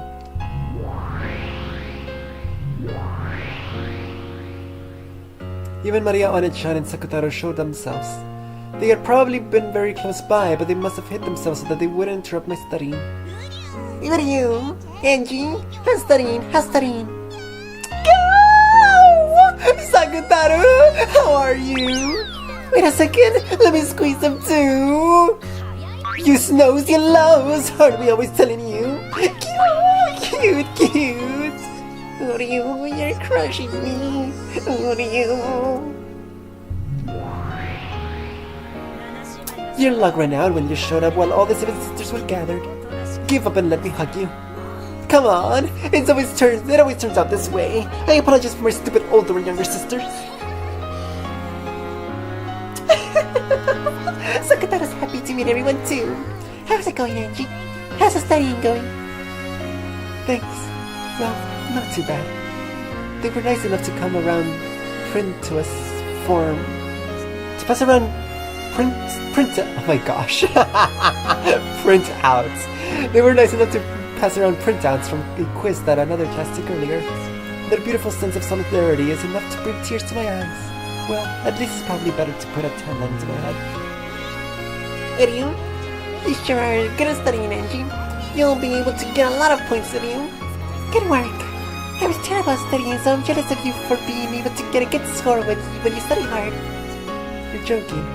When it comes to English, Latin, and knowledge of the occult, you're much more amazing for being able to remember so much.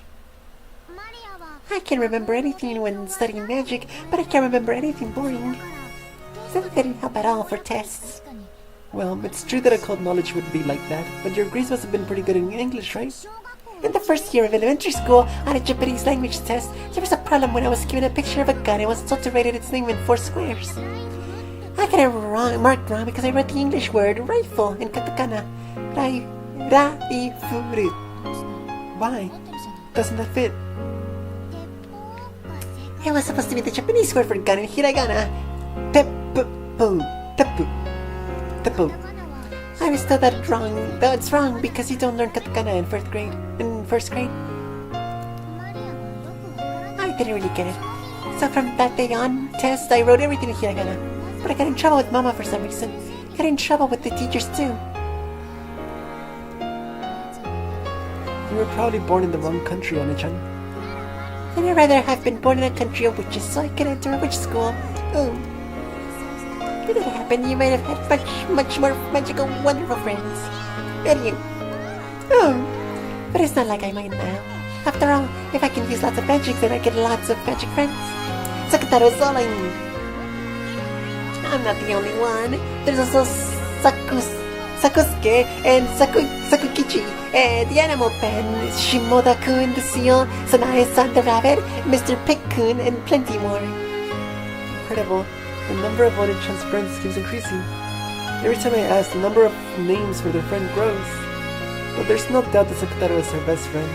I'm a little jealous of all those close friends. What was I? Chicken something?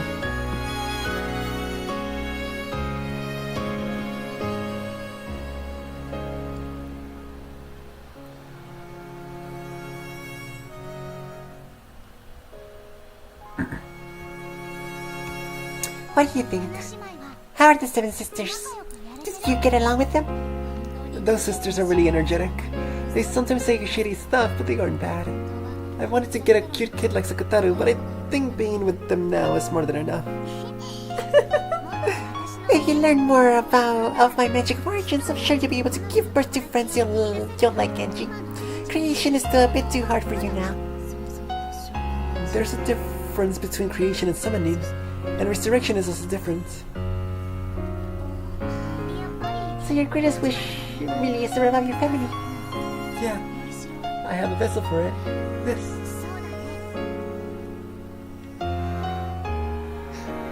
That's right.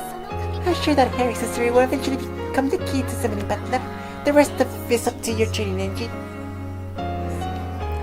Although not knowing how long it'll take is enough to make me cry. Oh, do you? Stay strong even if it's tough. If you don't give up, Angie, it will definitely come true someday. If someone gave me some proof that I'll definitely be granted, at least that would calm my heart. Oh, do you? Then I guarantee it. Without a doubt, Angie will surely have her wish granted someday. Thanks. I'm glad to hear it, even if you're just saying it to console me. It's not like that, Uriu.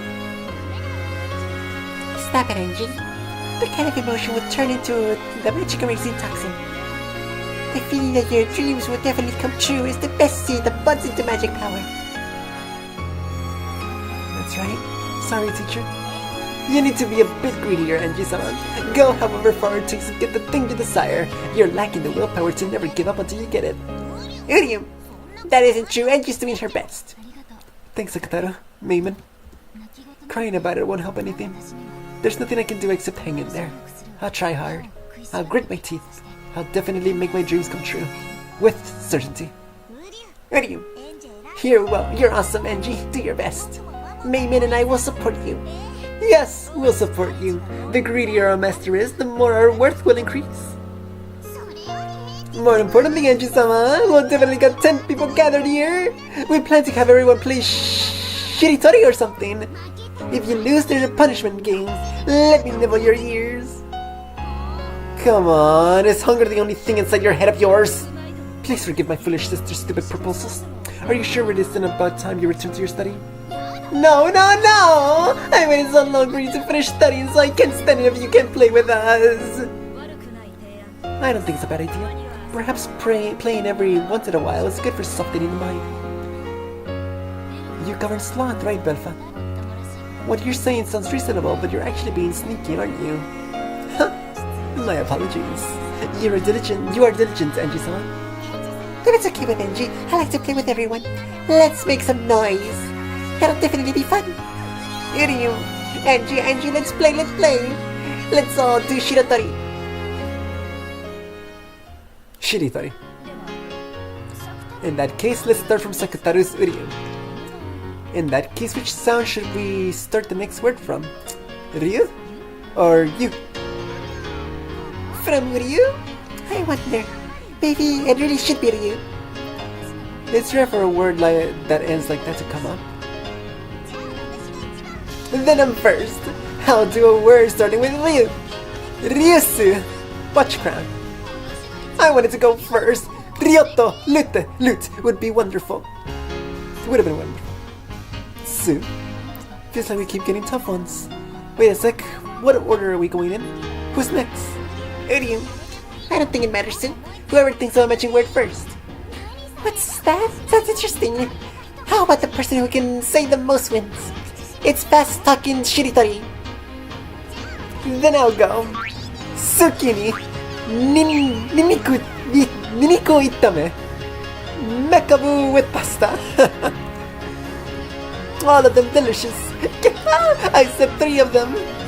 Bells takes 3 points. Can you use conjunctions? If you could use with, then anything would count.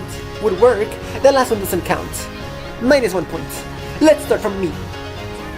Then I'll go. Merigue. ¿Qué? Uryu. Gesuda. Umeta techi. Chikashitu. Shikashisu. How do you like them apples? Onesama, those are all pretty crummy words. So what? Then why don't you try following up with something refined? Anyway, that's 3 points from me. The next one is Sue, okay? Sue! I never played such a weird Shiritori before. It's fun. Uryu? I don't get it at all, but it's fun. Uryu? I played normal Shiritori before, but I never experienced a Shiritori this weird. That's only the lovely 7 sisters Maria and Chan Sukataro and me. And now I'm now surrounded by friends that are so fun to be with. The courage to accept the world of magic, a world of witches. That alone didn't change the fact that I was still locked up in an academy, without a single friend in my class. But despite that, I'm able to have such a fun and lively time. I've also become a witch like Maria Onichan, and someday I'll add my family to this fun circle. Dad, Mom, and Onichan. And if possible, George Onichan, and Jessica Onichan, and the other relatives. I'll call everyone here without a single person missing, and we'll all be together. This is my dream. That's right. Until I make that come true, I definitely won't lose heart. I'm sure you'll become a great witch, Anji-sama. As long as you believe in that, we 7 sisters, we 7 stakes of purgatory will always serve by your side until that day comes. You'll be there for me? No matter how long? You'll lend me your strength? Of course! After all, I'm your friend, right, Anji-sama? Yes, that's right. Let's all stick together and play together. Today and in the future. Always. Always. Until the day your dream comes true, Anji-sama. The lively 10-person game of Shiritori, alongside a street cut off from time under the constantly bright rays of the sun, could have continued forever.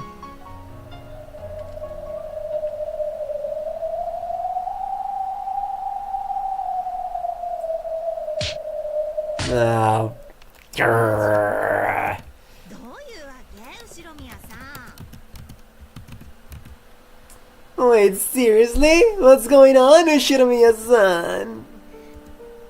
In the end, I wasn't able to get a very good grade on my test. Ooh, okay, thank you, Ruby Tomato. I was thinking it's like the scene change, but the chapter didn't end. But yeah, this is... what a sad place to end, but yeah, good time. Next year is gonna start awfully. But yeah, I mean, I'm happy.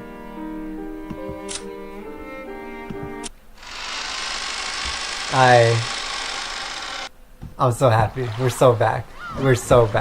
I'm happy. We are infinitely back. Oh my gosh.